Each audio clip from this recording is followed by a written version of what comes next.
सम्बन्धी इन्फर्मेसन हजुर किडनी सम्बन्धी जुन इन्फर्मेसन चाहिँ डाक्टर प्रधानले दिँदै हुनुहुन्छ त्यो चाहिँ अब धेरै नै इम्पोर्टेन्ट छ हाम्रो लागि हैन त्यसले गर्दाखेरि चाहिँ त्यो चाहिँ अरूहरूले पनि एक्सेस गर्न पाउनुहोस् भनेर हामीले यो चाहिँ प्रोग्राम चाहिँ रेकर्ड गर्ने चाहिँ रिक्वेस्ट गर्न चाहन्छौँ हजुर सबैलाई अनि यो रेकर्डिङ चाहिँ हामीहरू NSCSP को चाहिँ अफिसियल फेसबुक पेजमा र अरू सोशल मिडिया प्लेटफर्ममा पनि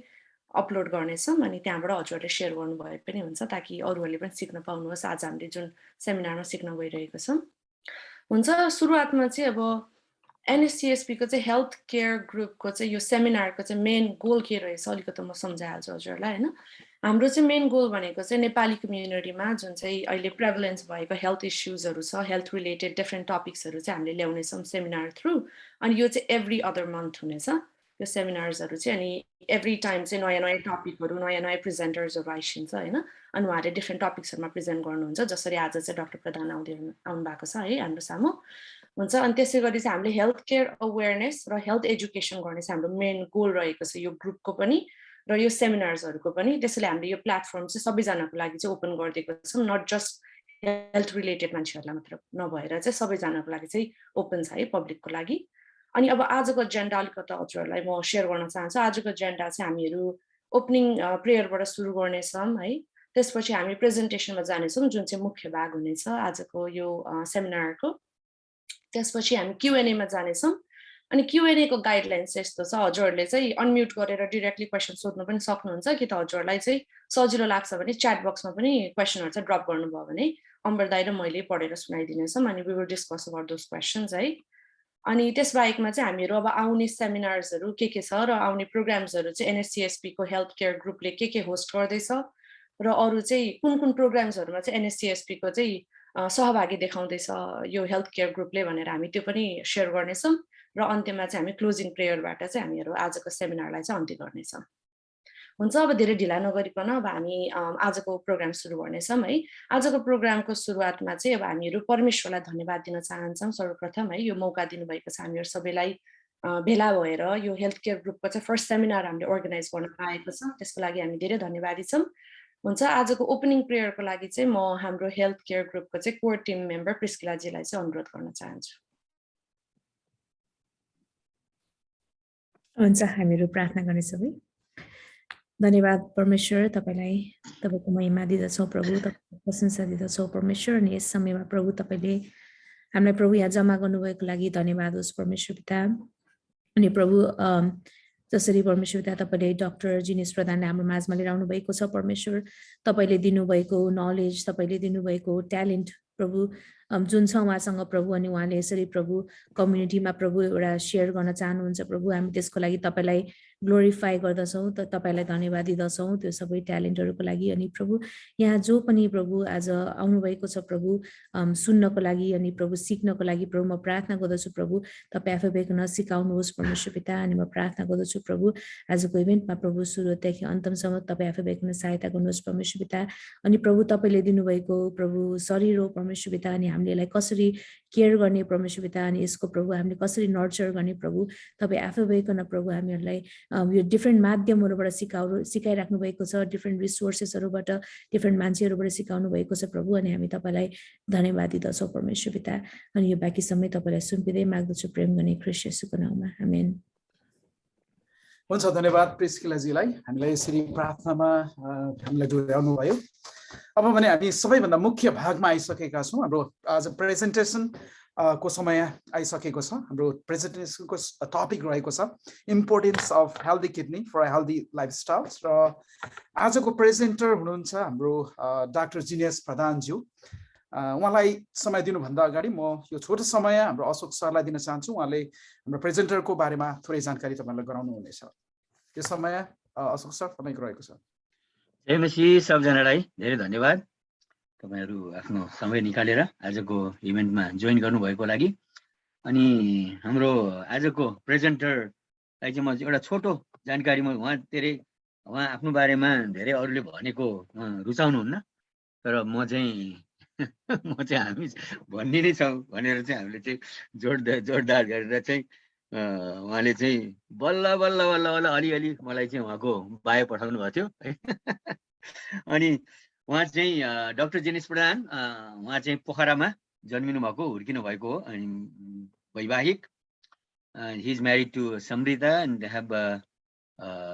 2 boys, yeah, 6 and 4, just like me, yeah. And उहाँले चाहिँ काठमाडौँबाट चाहिँ काठमाडौँ मेडिकल कलेजबाट MBBS गर्नुभयो त्यसपछि यहाँ ओहायोमा उहाँले चाहिँ इन्टर्नल मेडिसिनको रेसिडेन्सी गर्नुभयो ओहायोको saint Vincent charity university hospital त्यसपछि उहाँले नेफ्रोलोजीको फेलोसिप चाहिँ युनिभर्सिटी अफ टोलेडो ओहायोमै गर्नुभयो यो नेफ्रोलोजी भन्ने टर्म पनि मैले त्यही सायद थाहा थिएन कि हैन त्यसकारणले उहाँलाई चिनेपछि थाहा भयो हैन एटलिस्ट one इङ्ग्लिश वर्ड भोक्याबुलरी चाहिँ इन्क्रिज भयो हैन अनि त्यसपछि उहाँले त्यसपछि काम गर्न सुरु गर्नुभयो त्यसपछि since 2015 he is working as a bluegrass kidney consultant at Northern Hospital in Louisville, Kentucky अनि उहाँ अहिलेसम्म चाहिँ लुइसविल केन्टकीमा हुनुहुन्छ अनि आउनुस् हामी चाहिँ डाक्टर प्रधानलाई चाहिँ जोरदार ताली बजाएर स्वागत गरौँ आजको इभेन्टमा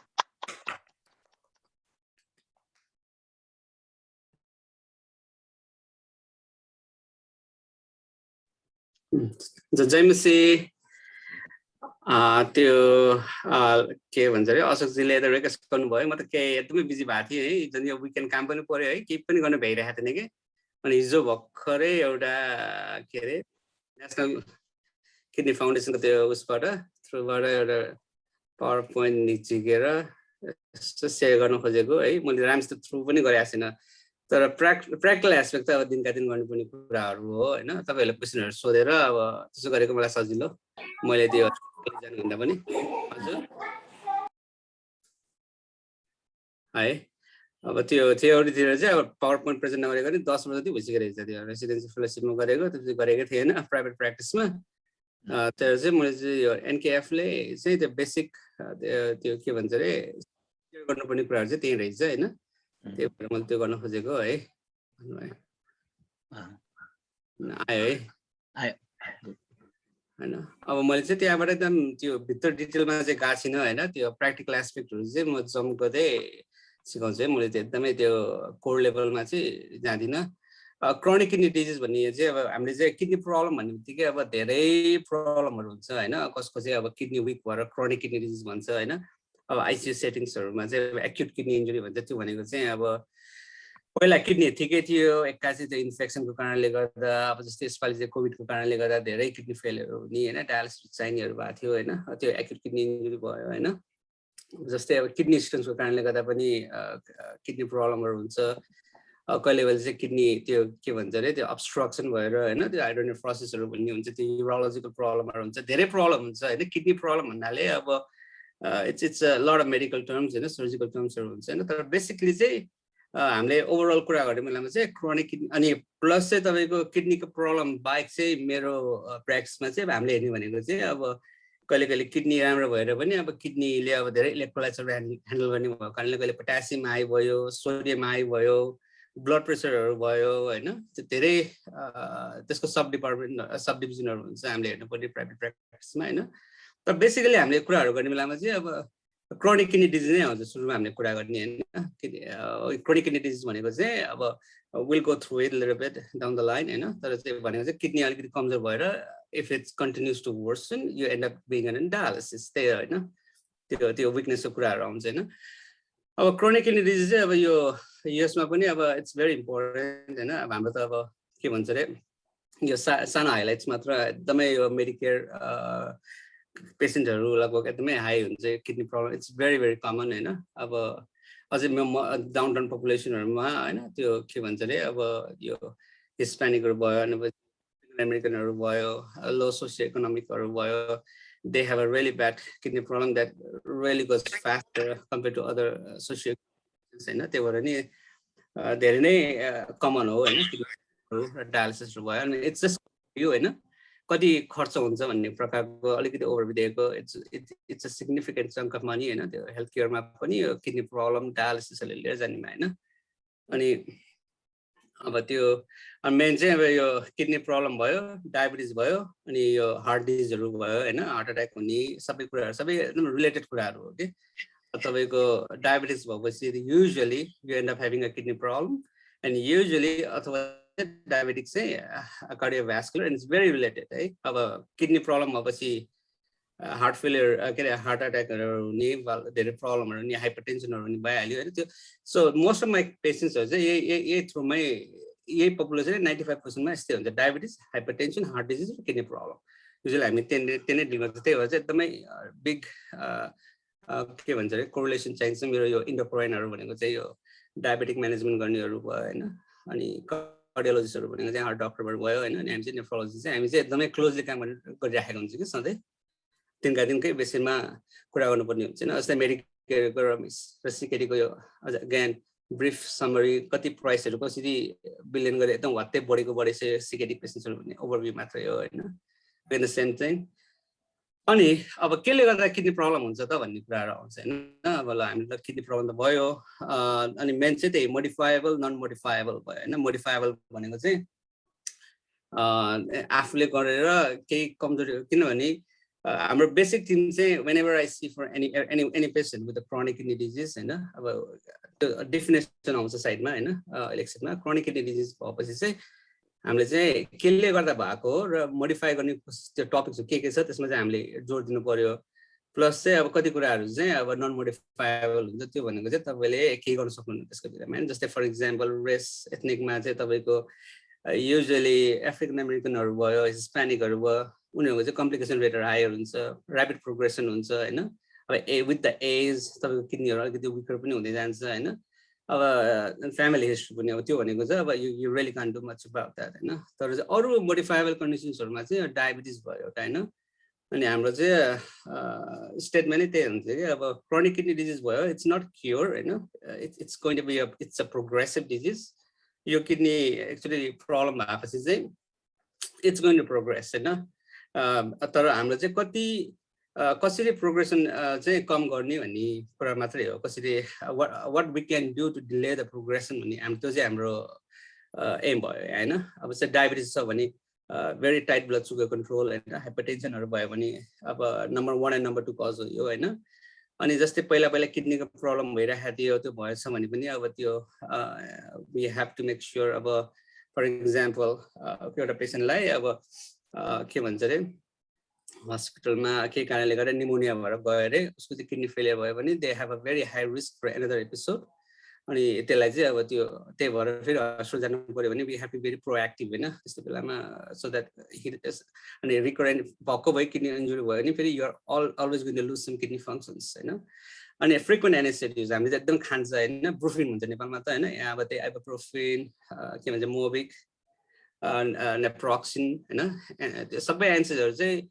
usually it's a very harmful for the kidney in a short term होइन, लङ टर्म पनि अब एकदम धेरै मेकानिजमहरू छ होइन, त्यो चाहिँ एकदम कमन। अनि त्यो प्लस चाहिँ एउटा मोडिफाएबल फ्याक्टरमा चाहिँ यिनीहरूले नभनेको चाहिँ ओबेसिटी होइन। यो के भन्छ अरे वेट अलिक बढी भयो भने पनि त्यो आफैले पनि definitely has a lot of conditions होइन, त्यसले गर्दा चाहिँ क्रोनिक किडनी डिजिजहरू हुन्छ होइन, त्यो चाहिँ भयो। अनि यहाँ देखाउन खोजेको चाहिँ अब टप 4 कजेसहरूमा चाहिँ अब क्रोनिक किडनीमा चाहिँ त्यही डायबिटिज भयो, हाइपरटेन्सन भयो होइन नम्बर 1 नम्बर 2 को, अनि ग्लोमेरुलर नेफ्राइटिस अनि सिस्टिक किडनी डिजिज। ग्लोमेरुलर नेफ्राइटिसहरू भनेको चाहिँ यो लुपसहरू भयो, अटोइम्युन कन्डिसन्सहरू हुन्छ होइन। अनि कहिले चाहिँ अब नेपालमा सुन्छ खुट्टाहरू एक्कासी सुनिन थाले हामीले भन्छ होइन, त्यो भनेको चाहिँ त्यो चाहिँ सबै त्यो ग्लोमेरुलर नेफ्राइटिसमा पर्छ। अब त्यसमा धेरै टप उसहरू ब्रान्चेसहरू छ कि। अब एउटा बच्चामा हुने भयो भने मेम्ब्रेनस भन्छ होइन, अब ठुलोमा भयो भने अब फेरि त्यो के भन्छ अरे अब हेप्सिलास हेपाटाइटिस एउटा, हेपाटाइटिस बी लास भने एउटा, त्यस्तै प्लस कहिले इडियोप्याथिक लुपस छ भने अर्को प्रकारको ग्लोमेरुलर नेफ्राइटिस होइन। त्यो धेरै प्रकारको ग्लोमेरुलर नेफ्राइटिस त्यो पनि टप 2मा पर्छ। सिस्टिक डिजिज भनेको चाहिँ कहिले चाहिँ पोलिसिस्टिक किडनी डिजिज भन्छ एउटा, एकदम कमन, सुन्नु भएको छैन। त्यो किडनीमा एकदमै फोकाहरू आएर आउने होइन, ठुलो हुने त्यस्तो कन्डिसन्सहरूले पनि अब रिकरेन्ट युटिआई गराउने, रिकरेन्ट किडनी स्टोन्स गर्ने, त्यो भएर चाहिँ प्रोग्रेसिभ सिकेडी पनि क्रोनिक किडनी डिजिज पनि just they are overall top 4 causes for the chronic kidney disease. अब हामीले अब सिकेटी स्क्रिन र इभ्यालुएसन हैन त्यो चाहिँ अब हामीले थाहा पायो इट्स अ भेरी इम्पोर्टेन्ट हैन risk factor for cardiac mobility हैन मोर्बिडिटी मोर्टालिटीहरु एकदम हाई छ हैन सिकेटी पेसेन्टहरुमा अब कसरी स्क्रिन गर्ने त भन्ने आउँछ हैन अब फर्स्ट पहिला चाहिँ यहाँ चाहिँ के भन्छ यसले इम्प्रुभ डायग्नोसिस अब यो चाहिँ पहिला फर्स्ट अफ अल त केले गर्दा के गर्न सकिन्छ सिकेटीमा भन्ने कुराहरु आयो हैन पहिला त डायग्नोसिस चाहिँ गर्नु पर्यो हैन डायग्नोसिस गरेपछि नि त्यो युरिन चाहिँ भेरी इम्पोर्टेन्ट है युरिन इम्पोर्टेन्ट गर्ने बेलामा युरिनमा चाहिँ तपाईले अब ब्लड देखिन्छ कि हैन प्रोटिन देखिन्छ कि डब्ल्युबीसीहरु चाहिँ इन्फेक्सन देखिन्छ कि हैन जहिले पनि युरिन चेक गर्ने बेलामा चाहिँ it's very important to know हैन तपाईको प्रोटिन कति छ ब्लडहरु कतिको छ हैन अब कहिले कहिले चाहिँ अब त्यो बुझ्नुपर्ने चाहिँ किडनी स्टोनले गर्दा पनि ब्लड हुन्छ युटीआईले गर्दा पनि ब्लड हुन्छ हैन कहिले कहिले पिरियड भएको बेला ब्लड हुने भयो त्यो छँदैछ त्यो चाहिँ फिजियोलोजिकल हेमेचुरिया भन्छ ब्लड हैन त पेथोलोजिकल भनेको चाहिँ कसको चाहिँ they can see the urine become like a very dark colour के कोला कलर भन्छ हामीले हैन एकदम डार्क हुने कहिले कहिले चाहिँ रगतै आउँछ हैन त्यो भयो भने एल्ब्युमिन भनेको चाहिँ प्रोटिन भयो हैन प्लस चाहिँ सिकेडी भइसकेपछि दुई तीनवटा औषधि चाहिँ भेरी इम्पोर्टेन्ट लाइक एसएनआर भनेको चाहिँ अब लिसिनोप्रिल सर्टनहरु भन्छ हैन त्यो औषधिहरु अहिले चाहिँ फेरि यो बढेर अब यहाँ अहिले फार्जिका भन्ने नयाँ मेडिकेसन्सहरु आएको छ डायबिटिज र किडनीको लागि यो लिस्ट अलिक बढेको छ यो तीन चारवटा मेडिकेसनहरु छ अहिले है आएको तर चाहिँ यो बेसिक चाहिँ हामीले पहिला चाहिँ एसिनिमिटर आर्बहरु त्यो मेडिकेसनहरु एकदम इम्पोर्टेन्स दिन्थ्यो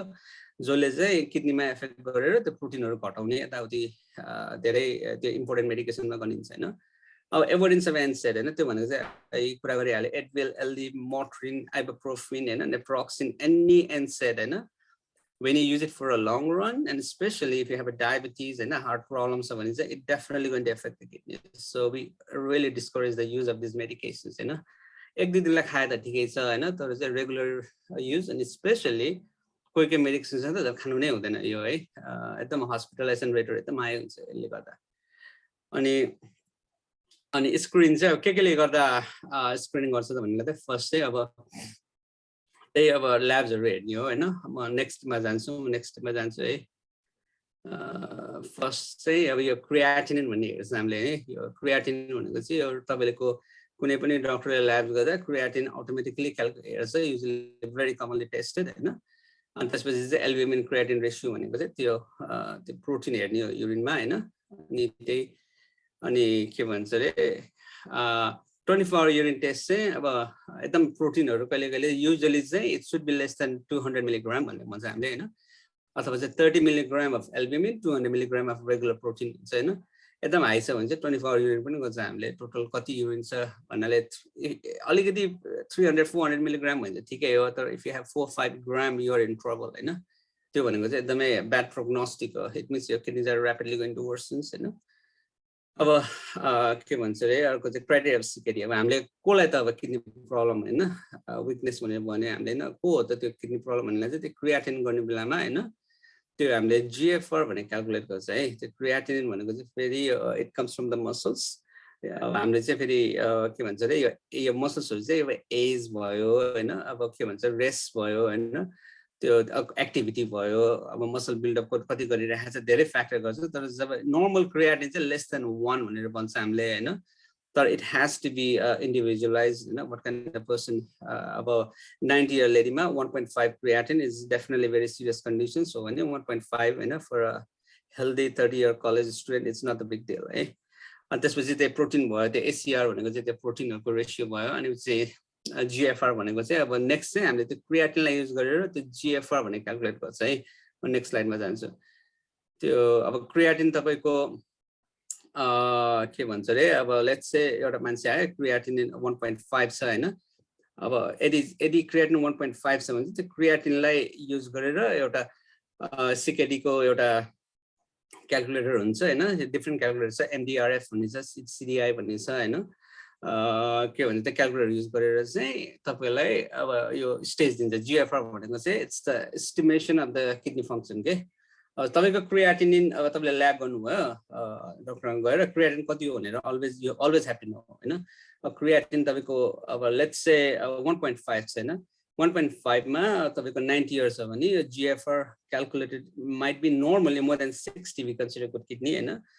GFR 1.5 in 90-year-old can be around 30% अथवा 20% हो भने चाहिँ यो adult 30% मा चाहिँ maybe it will be around like a 60% हैन त्यसो गरे ग्रेड गर्छ के हामीले स्टेज 1 2 3 4 5 हैन तपाईको नर्मल किडनी छ अनि क्रियाटिन पनि 0.5 छ भने चाहिँ तपाईको स्टेज 1 अथवा चाहिँ you don't have any kidney problem है स्टेज 2 भनेको चाहिँ अब तपाईको यो GFR again it depends on the creatinine let's say your creatinine is 1 your GFR is like let's say around 70% or so or तपाईको युरिनमा चाहिँ एकदम ब्लडहरु देखियो रे एकदम प्रोटिनहरु देखियो रे तर GFR चाहिँ ठिकै छ भने चाहिँ स्टेज 2 मा भन्छ युजुअली 1 र 2 स्टेजमा हामीले मतलब पनि गर्दैन यहाँ है खासै भन्नु भयो हैन खाली ग्रेडिङ गर्नको लागि स्टेज 3 देखि चाहिँ प्रब्लम्स हुन्छ है त्यो भनेको चाहिँ तपाईको let's say creatinine let's say 1.5 देखि त्यसो छ GFR भन्ने चाहिँ क्याल्कुलेट गरेर तपाईले जहिले पनि अझै कसैको किडनी प्रब्लम छ भने चाहिँ यो चाहिँ एकदम इम्पोर्टेन्ट कुन क्रियाटिन कुन स्टेज हो भन्ने कुरा चाहिँ यो GFR क्याल्कुलेट गर्ने थ्रु द क्रियाटिनिन है 4 भयो 5 भयो तपाईको अब सिभियर हुँदै गयो हैन 5 GFR less than 15 चाहिँ when you end up needing dialysis हैन and even 15 to 20% sometimes you might need a dialysis there are a lot of indications हैन एकछिनमा कुरा गरौँला है अनि अब सिकरी त्यो गरेपछि चाहिँ हाम्रो गोल के हो त किडनी प्रब्लम भएपछि त भन्ने बेलामा चाहिँ मेन चाहिँ फेरि केले गर्दा किडनी प्रब्लम भएको मेन चाहिँ त्यो कुरा एकदम इम्पोर्टेन्ट हैन यहाँ भने जस्तो slow decline in the kidney function that's our goal हैन एक्चुअली किडनी प्रब्लम भएपछि यु गॉट इट हैन यो it's not going to go away but you want to delay the progression हैन त्यसमा चाहिँ यो प्रोटिनहरु कन्ट्रोल गर्ने भयो ब्लड प्रेसरहरु कन्ट्रोल गर्ने पनि भयो हैन अनि औषधिहरु भने जस्तो कुन कुन औषधिहरु चाहिँ एकदम इम्पोर्टेन्ट छ त्यो क्रोनिक चेन्जेसहरु रोक्नको लागि त्यसमा फोकस गर्नुपर्ने हुन्छ हैन अनि त्यही भने जस्तै द स्लोइङ सेकेन्डरी प्रोग्रेसन हैन त्यो SNR भयो अनि अहिले चाहिँ नयाँ नयाँ तिनीहरु अरु मेडिकेसन पनि आएको छ त्यो फर्जिकारो भन्ने डायबिटिक मेडिकेसनहरु त्यो चाहिँ एकदमै unless कन्ट्राइन्डिकेटेड or unless you have a lot of electrolyte you want to continue that हैन तर मेन बटम लाइन चाहिँ त्यो मोडिफाएबल रिस्क फ्याक्टरमै आउँछ के अब तपाईको हाइपरटेन्सनले गर्दा भएको भने हाइपरटेन्सन कन्ट्रोल गर्नु पर्यो डायबिटिसले गर्दा भएको भए डायबिटिसले गर्नु पर्यो तपाईको ग्लोमेरुलोनेफ्राइटिस भन्छ हामीले कसैको त्यो किडनीमै त्यो अटोइम्युन कन्डिसन्सहरु जस्तै लुपसले गर्दा एफेक्ट भएको छ भने त्यो त्यसलाई ट्रिट गर्नु पर्यो हैन त्यो मेन चाहिँ त्यो टार्गेट त्यो भयो त्यो प्लस चाहिँ अरु त्यो सेकेन्डरी भनेको चाहिँ त्यो ब्लड प्रेसरहरु पनि गर्ने भयो त्यही SNR-हरु त्यो हामीले चलाउन लिसिनोप्रिल साटनहरु चलाउनु पर्ने भयो हैन अनि लो सोडियम डाइट भन्छ हैन ब्लड प्रेसर कन्ट्रोल गर्नको लागि सोडियम कम गर्नु पर्यो हैन त्यो नै हो अनि कम्प्लिकेसन के आउँछ है अनि द्याट्स द गोल्स अफ सिकेटी हैन अब यो त्यो भनेको चाहिँ blood sugar control diabetes control तिनीहरु नै भयो है अनि लिपिड कन्ट्रोल हैन एज युजुअल अनि अब यो चाहिँ अर्को चाहिँ हामी यो क्रोनिक किडनी डिजिज भएपछि चाहिँ यो पिसाबको काम चाहिँ युरिन मात्र युरिन भनेको चाहिँ एउटा एक्सेस फ्लुइड निकाल्ने भयो हैन अब जस्तै क्लिनिकल कन्डिसनमा चाहिँ किडनी फेल भएपछि पिसाबै फेर्न सक्दैन हैन राम्रोसँग पिसाबै निकाल्दैन मान्छेहरु सुन्निन्छ हैन त्यसको कारणले डायलिसिस गर्नुपर्ने हुन्छ प्लस चाहिँ यो किडनीले चाहिँ अरु इपोजिन भन्ने हर्मोनहरु पनि बनाउँछ के इरिथ्रोपोइटिन भन्ने हैन त्यसले चाहिँ अब के भन्छ हेमोग्लोबिनहरु कन्ट्रोल गर्ने म्याग्नेशियम फस्फोरस बोन हेल्थहरु त्यो गर्नुपर्ने त्यो कम्प्लिकेसन हो त्यसै सिकेटीको इट स्टार्ट्स अराउन्ड 3 or 4 हैन स्टेज 3 or 4 मा अनि हामीले हेर्ने बेलामा चाहिँ किडनी प्रब्लम भइसकेपछि चाहिँ हामीले हेर्नुपर्ने कुराहरु चाहिँ त्यो हेमोग्लोबिन कस्तो छ फस्फोरस कस्तो छ भाइटामिन डी कस्तो छ क्याल्सियम कस्तो छ हैन प्लस ब्लड प्रेसर भयो त्यो तिनीहरुको छँदैछ तिनीहरु चाहिँ हामीले मोनिटर गर्नुपर्ने कुराहरु है अनि एसिडोसिस पनि अर्को कुरा हैन किनभने यो किडनीले चाहिँ यो बडीले प्रोड्युस गर्ने वेस्टहरु एसिडहरु चाहिँ किडनीले बफर गर्ने भएको कारणले हैन वेस्ट निकाल्नु पर्ने भएकोले एसिडहरु एकदम हाई भयो भने त्यसलाई म्यानेज गर्नुपर्ने हुन्छ अनि पोटासियम एकदमै हाई पोटासियमहरु किडनी फेलियर भएको डायलिसिस गर्ने भनेको मेन कारणहरु हाई पोटासियमले गर्दा किनभने किडनीले फाल्न सकेन भने हैन potassium goes very high and it can stop the heart हैन एडभर्स कार्डियक आउटकमहरु हुन्छ हैन त्यो चाहिँ अदर कम्प्लिकेसन्सहरु हो हैन अनि त्यो चाहिँ म्यानेज गर्नुपर्ने है यो नै होला ल अरु केही भन्नु त यो ओभरअल त यही हो ओभरभ्यू हैन I rather do a Q&A हैन चाहेको कुराहरु गर्यो भने त्यो भयो भने चाहिँ मलाई सजिलो हुन्छ प्र्याक्टिकल एस्पेक्टहरुमा कुरा गर्नलाई हुन्छ थ्याङ्क यू सो मच है डाक्टर प्रधानजीलाई for the informative presentation thank you so much हुन्छ त्यसो भने हामी Q&A मा जानेछौँ है Q&A को लागि चाहिँ हजुरहरूले अनम्युट गरेर पनि सोध्न सक्नुहुन्छ कि त हामीहरू चाहिँ नभए च्याट बक्समा राख्नुभयो भने होइन हजुरले पठाउनु भयो भने मलाई पठाउनु भयो भने हुन्छ कि त्यो सबैजनाले देख्नु बेला पठाउनु भयो भने पनि अनि हामी डिस्कस गर्नेछौँ है त्यो क्वेसनहरूको बारेमा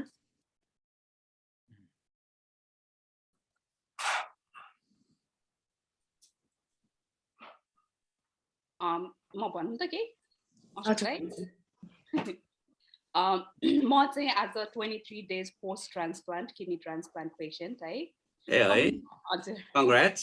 थ्याङ्क यू यति फास्ट भयो कि I am so thankful to God for the new life होइन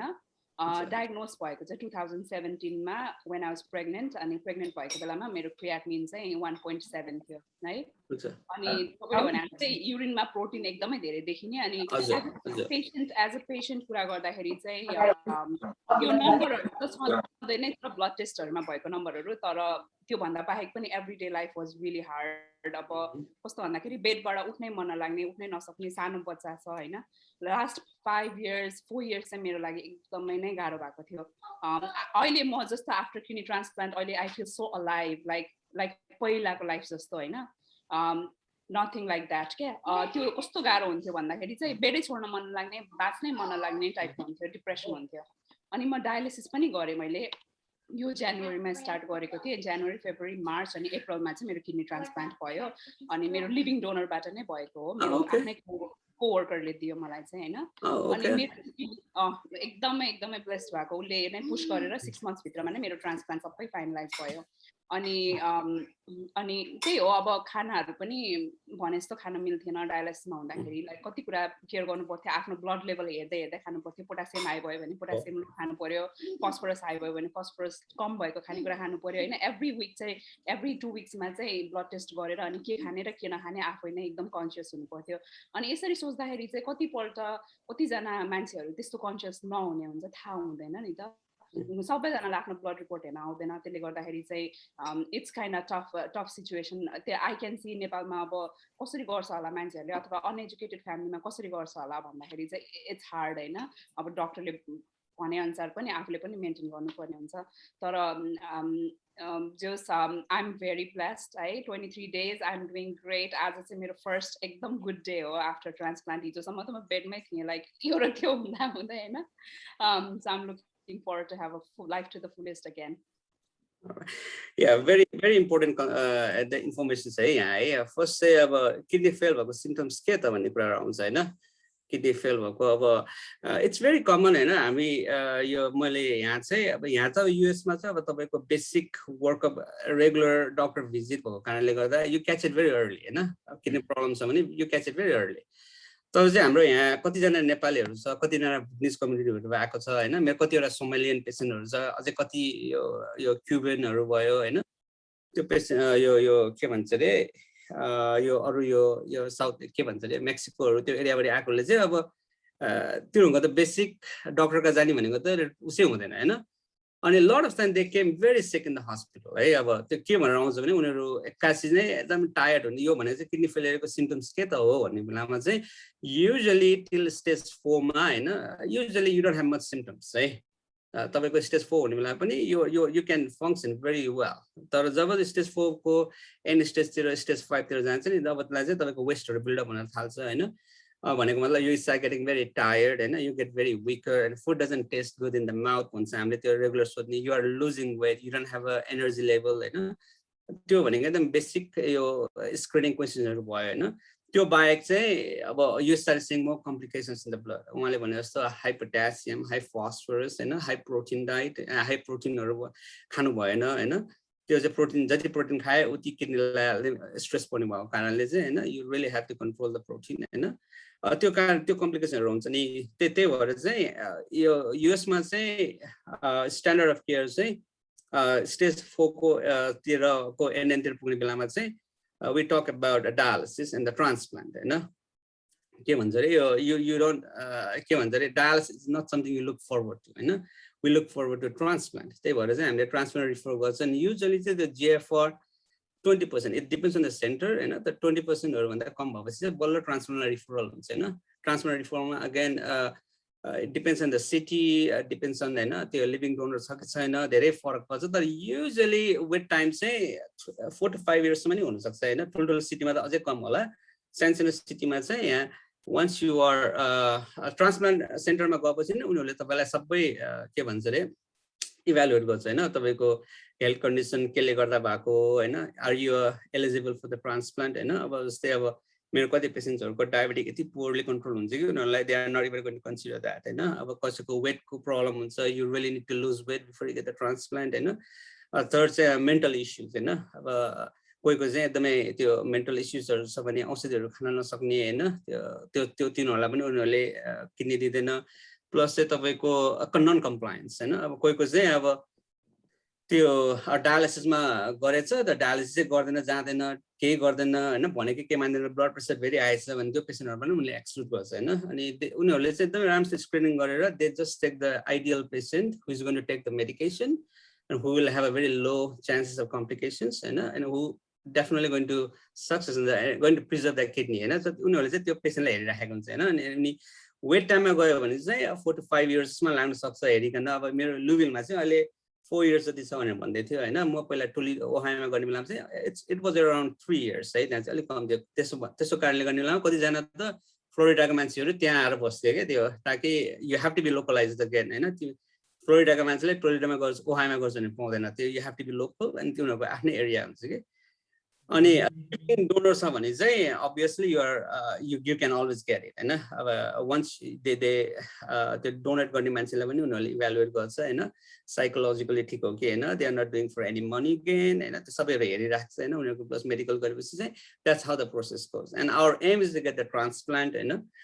तर चाहिँ अब कहिले चाहिँ अब ट्रान्सप्लान्ट भने जस्तो छिटो पनि हुँदैन त्यसैले चाहिँ डायलिसिस गर्छ हैन डायलिसिस चाहिँ अब again to way of dialysis हैन त्यो भेरी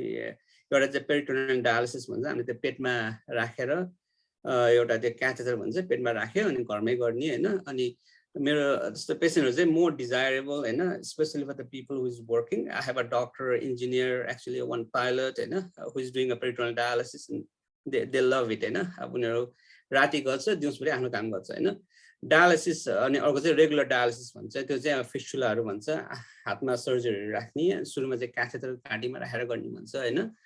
अब त्यो चाहिँ तपाईको सेन्टरमा गएर आइदर 3 times a week तर अहिले चाहिँ होम डायलिसिस पनि हुन्छ त्यो अब कोहीले चाहिँ पेरिटोनियल डायलिसिस भनेको त्यो पेटमा चाहिँ इट्स मोर कन्भिनियन्ट हैन and it's more better compared to the regular dialysis. PD is always better for the comfort and also the lifestyle and complications पनि कम हुन्छ तर चाहिँ अब it's not for everyone हैन अब कसको चाहिँ एकदमै धेरै पहिला सर्जरी छ भन्ने पनि हुँदैन कसको होमलेस हुन्छ त्यो गर्न मिल्दैन अनि कसको चाहिँ यो एकदमै यो के भन्छ रे पेट्सहरु घरमा एकदम कुकुरहरु छ त्यो क्याट्सहरु छ त्यो पनि अब गर्न मिल्दैन हैन तर युजुअली द्याट्स मोर डिजायरेबल न त अब चाहिँ रेगुलर डायलिसिस गर्ने रेगुलर डायलिसिसमा पनि either you can go to the center or you can do in a home. That's the usual route till you get the transplant, but that's the goal. A transplant of kidney pani it all depends on the matching, but there are antibodies or areas. So this if you get a good match and uncomplicated course, actually a patient they had a 20 वर्ष for transplant राम्रो गरेको के 2003 मा गरेको अहिलेसम्म perfectly right, doing great. Creatinine was 1.8 तर usually about 10-12 years so हैन usual चाहिँ हैन तर चाहिँ if you really get a good match and if you really take good care it has a good success. Thank you so much question capture गरिदिनुभएकोमा अनि राधाजीलाई पनि thank you for sharing your story it was blessed हाम्रो लागि पनि यो कुरा सुन्नुलाई हुन्छ अरु पनि क्वेशन्सहरु छ म हजुरलाई पढेर सुनाउने छु दुईटा क्वेशन्स छ तर मर्ज गरिदिएको छ किनभने यो सिमिलर क्वेशन भएको भएर questions say what are the healthy habits like fooding habits we can work on to improve our kidney health but you really can't put everyone in the same box but usually say first of all a regular healthy diet it applies for everyone अब हामीले भन्छ नि धेरै मासु खानु धेरै त्यो फलफुल खानु हैन त्यो अब एक्सरसाइज गर्नु त्यो त अनि लो सोडियम डाइट त्यो सबैलाई एकदमै उसहरु तर मेन कुरा चाहिँ अब फोकसहरु त्यो कम्प्लिकेसन त्यो I mean when you start having a complications के अब युजुअली स्टेज 2 स्टेज 3 मा चाहिँ खासै प्रब्लम हुँदैन हैन you really have to treat like for example if you have a diabetes causing a kidney problem diabetic oriented कुराहरु हुन्छ हैन जस्तै कार्ब एकदम कम गर्नु पर्यो हैन त्यो अब हाई ब्लड प्रेसरले भएको बेलामा एकदम नुन कम गर्नु पर्यो त्यो छँदैछ हैन तर चाहिँ जब यो किडनीको स्टेज बढ्दै जान्छ नि stage 3 and 4 that's when you become very important हैन त्यो चाहिँ अब यो फस्फरसहरु एकदम हाई हुन्छ है त्यो बनिले भने जस्तो पोटासियम एकदम हाई हुन सक्छ किनभने यो किडनीले ह्यान्डल गर्न सक्दैन के यो अनि कहिले कहिले चाहिँ अब we always say fluid is very important हैन पानी जति खाइ नै हुन्छ भन्छ तर किडनीको फेल भएको कारणले कतिचोटि चाहिँ यो एक्सेस वाटर किडनीले फाल्न नसकेपछि एकदमै जम्नी हुन सक्छ हैन त्यो ओभरअल चाहिँ त्यही हेल्दी डाइट त भइहाल्यो हैन तर चाहिँ पछि स्टेजहरुमा चाहिँ यो लो पोटासियम भनेको चाहिँ यो टोमेटोजहरु भयो ओरेन्जेस भयो बनानाजहरु भयो हैन तिनीहरु एकदम कम गर्नुपर्ने हुँदै जान्छ हाई प्रोटिन डाइट हैन अब किडनी को 4-5 स्टेजमा चाहिँ अब very important to cut down on the protein diet हैन again it's a very conflicting thing है हामीले चाहिँ अब प्रोटिन खायो भन्छ के कार्ब खानु त भन्छ फेरि कार्ब पनि खान मिल्दैन धेरै जस्तो डायबिटिकले गर्दा किडनी फेलर भएको हुन्छ हैन तर चाहिँ सकेसम्म चाहिँ म ब्यालेन्स हैन फलफुलहरु खाने त्यसमा पनि अब चुज गर्नु पर्यो हैन लो कार्ब भएको हैन प्लस चाहिँ किनभने प्रोटिन कम गर्नुपर्ने हुन्छ त्यसमा पनि फेरि अब त्यो पोटासियम कम गर भन्ने बित्तिकै तपाईको टन्नै फ्रुट्सहरु जान्छ हैन अनि फस्फरस कम गर भन्ने बित्तिकै तपाईको डेयरी प्रोडक्ट्सहरु भयो यो कोलाजहरु एनी कलर ड्रिंक्स हैन टी कफी पनि हुन्छ हैन त्यो कम हुन जान्छ त्यो ओभरअल चाहिँ त्यो स्टेज र हाउ यो किडनीज आर ह्यान्डलिङमा त्यसमा चाहिँ त्यसपछि रेकमेन्डेसन आउँछ के फर एक्जाम्पल हैन हामीले अब धेरै जस्तो किडनी फेलियर पेशेन्ट्सहरुलाई चाहिँ लो पोटासियम डाइट भन्छ तर कोही पेशेन्टको चाहिँ फेरि किडनी फेलियर हुन्छ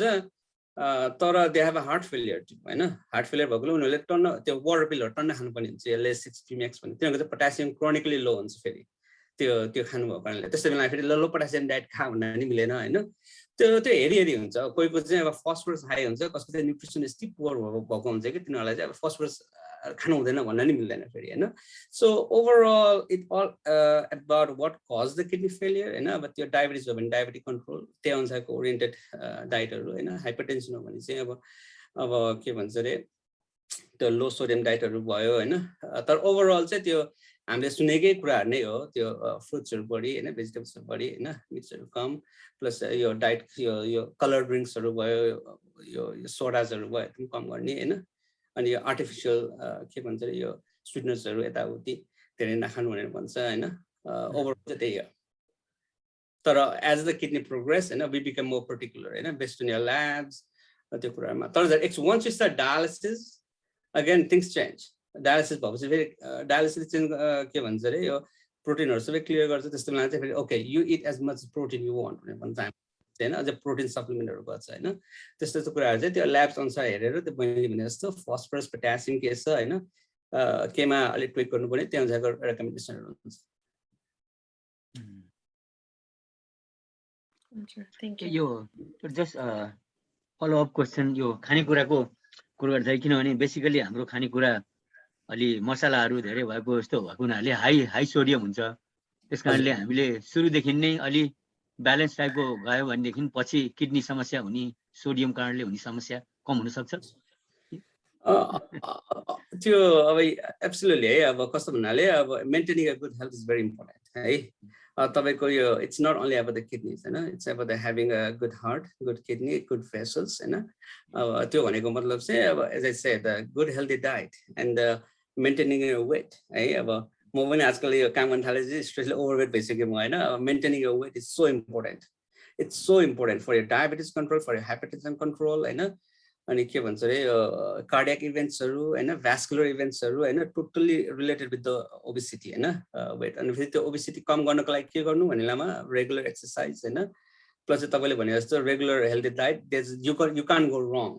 फलोइङ दैट के हैन it's not even an option you can't go wrong हैन त्यो सकेसम्म प्रोसेस फुड नखानी या कोका कोलाजहरु भन्छ नि कलर ड्रिंक्सहरु नखानी हैन अनि के भन्छ बेटर हेल्दी डाइट्सहरु हैन वेटहरु एकदम कम उस गर्ने अब जस्तै मेरो एउटा भर्खर एउटा भुटानी पेशेन्ट ब्लड सुगर खाली हाई के भन्छ भनेको त खन्डा के भन्छ रे भाइ मैले त भात खाएर त खानै सक्दिन के भात बिना त भातै खादिन के खानै सक्दिन भन्छ खाली भात नेपालीहरूको त होइन भुटानीहरूको त्यो पपुलेसन हाम्रो पपुलेसनमा होइन खालि त्यो भातले गर्दा कार्ब एकदम कार्ब भयो नि त उसले यति उसको ब्लड सुगर यति आयो भने चाहिँ उसलाई ट्रान्सप्लान्टले पनि रिजेक्ट गर्यो क्या उसलाई उहाँलाई तपाईँको ब्लड सुगर कन्ट्रोल नगरिकन हुँदैन भन्छ अब हाम्रो कमजोरी नै त्यो भात हुन्छ होइन डेफिनेटली भात चाहिँ एकदम नराम्रो है यो चाहिँ we absolutely have to cut down on the rice for sure त्यो चाहिँ यहाँ चाहिँ जसले नै भन्छ कि भात चाहिँ खानु नै हुन्न नेपाललाई भात भयो हुँदैन होइन तर इट्स भेरी भेरी ब्याड भात नभइकन निद्रा लाग्दैन है त्यही त तर त्यो अलिकति ब्यालेन्स डायट तपाईँले भनेपछि चाहिँ obviously you will never go wrong with that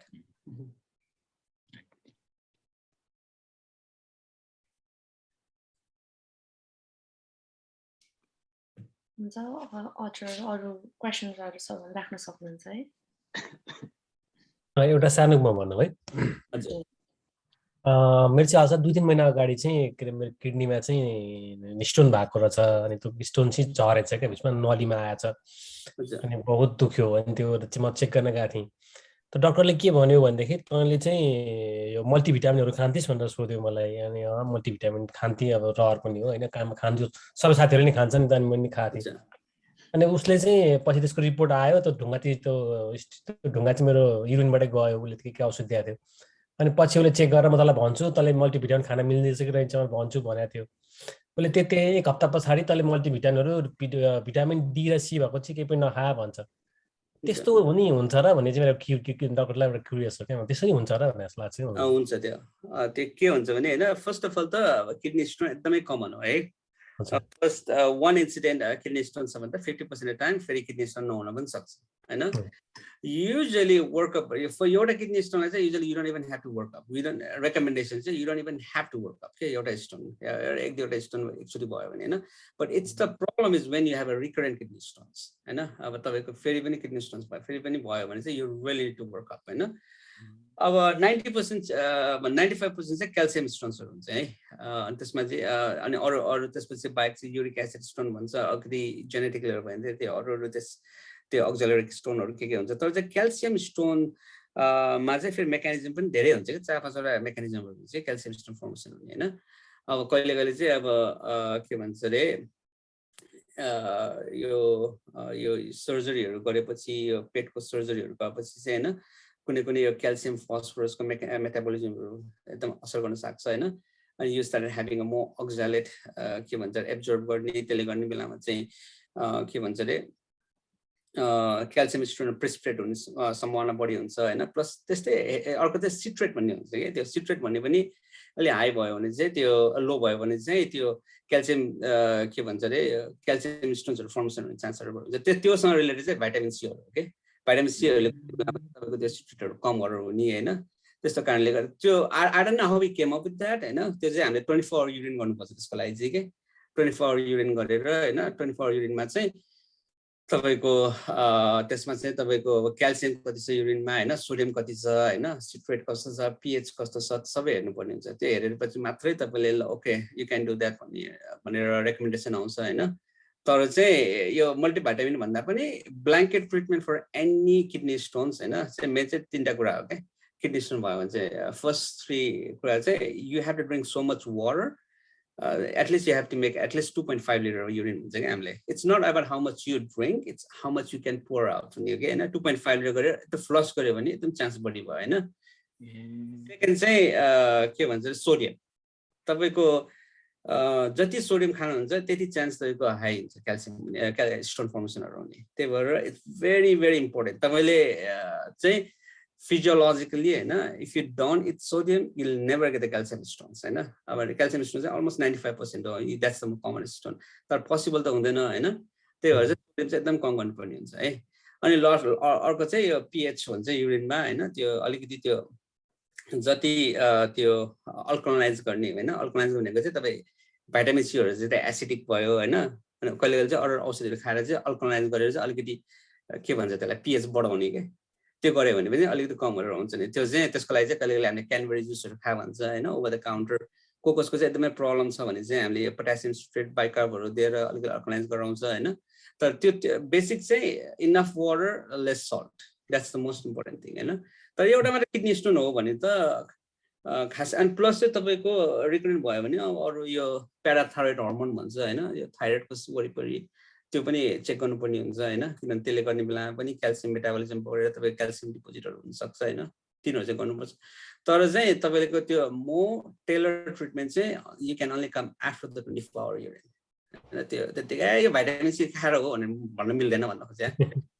if it's more than one, if you're recurrent, you would want to do a 24-hour urine, you know, and then you can come up with the tailored treatment, like beside the blanket treatment we talked about, you know, the more enough water, I need the salt, whatever, you know, and those are the treatment. Yeah. Thank you.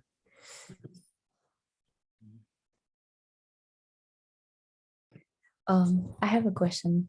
Sure. Thank you very much. एकदमै informative presentation को लागि अनि like generally health checkup गर्दाखेरि should we like how often should we kidney को लागि मात्र भनेर checkup गर्न चाहिँ necessary छ जस्तो लाग्छ हजुरलाई? Again, it depends if you have a risk factor for the kidney problem. I know. Because, for example, if you have a diabetes, you rather check it every 3 to 6 months. I know. Again, diabetes. How bad is your diabetes grounds? I know. If your diabetes is really controlled, maybe you're good enough for the 6 months. You know. Bad diabetes, you want to check it every 3 months or so. You know. Just the hypertension. You know. It's all about if you have a risk factor. You know. Risk. Diabetes छैन hypertension छैन अनि यो एन्सरहरु use गर्ने भने नि हैन त्यो छैन हैन अथवा चाहिँ कहिले चाहिँ अब बहिनीले भने जस्तो lot of time the pregnancy हरुमा हैन प्रब्लमहरु कहिले चाहिँ धेरै यो डायबिटिक गेस्टेशनल डायबिटिज भन्छ हैन अथवा चाहिँ यो प्रिक्लेम्सिया भन्छ हाइपरटेन्सन हुनेहरु हुन्छ नि त्यस्तो पेशेन्टहरुमा पनि पछि गएर सिकेडी हुने चान्स बढीहरु हुन्छ त्यसो रिस्क फ्याक्टर छ कि छैन त्यसमा भर पर्छ हैन रिस्क फ्याक्टरमा पनि तपाईको अब कतिको bad maintenance this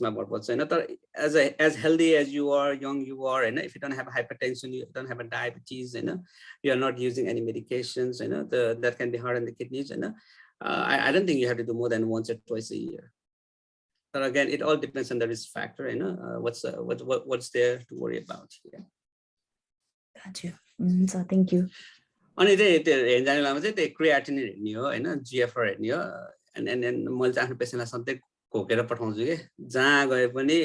need to remember, you always need to ask questions. Kidney problems, the kidney work, heart doctor, endocrine is a tapping, creatinine, GFR, urine, protein section, this is relevant stored.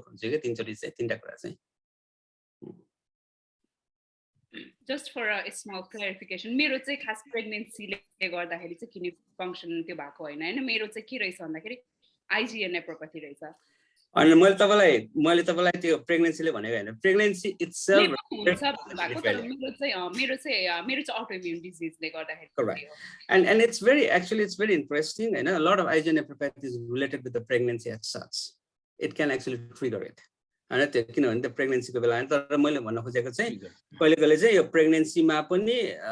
you come up with the gestational diabetes हैन त्यो भनेको चाहिँ diabetes हैन नि त pregnancy related हुन्छ कहिले चाहिँ प्रेग्नेन्सीमा प्रोटिनहरु एकदम चेक गर्छ हैन अब कहिले चाहिँ ब्लड प्रेसर अलिकति हाई हुन जान्छ हैन अहिले प्रोटिन अलिकति बढी देखिन सक्छ once the pregnancy is on things fall into places हैन but still you are in the higher risk for the kidney problem मैले त्यो हाइलाइट गर्न खोजेको हैन त्यो pregnancy as such if you have a kidney problem your pregnancy is going to be complicated. Right? You are going to have a lot of complications like a preeclampsia, eclampsia, premature, those things are there. Pregnancy itself is not a risk for the chronic kidney disease, but there's something happening in the pregnancy, you might be a risk for the chronic kidney disease. IgA, actually two patients pregnancy IgA and they're doing totally fine and she wants to get pregnant again. I always warn her. Right? That's still तपाईले भन्नु भएको जस्तै ब्लडमा युरिनमा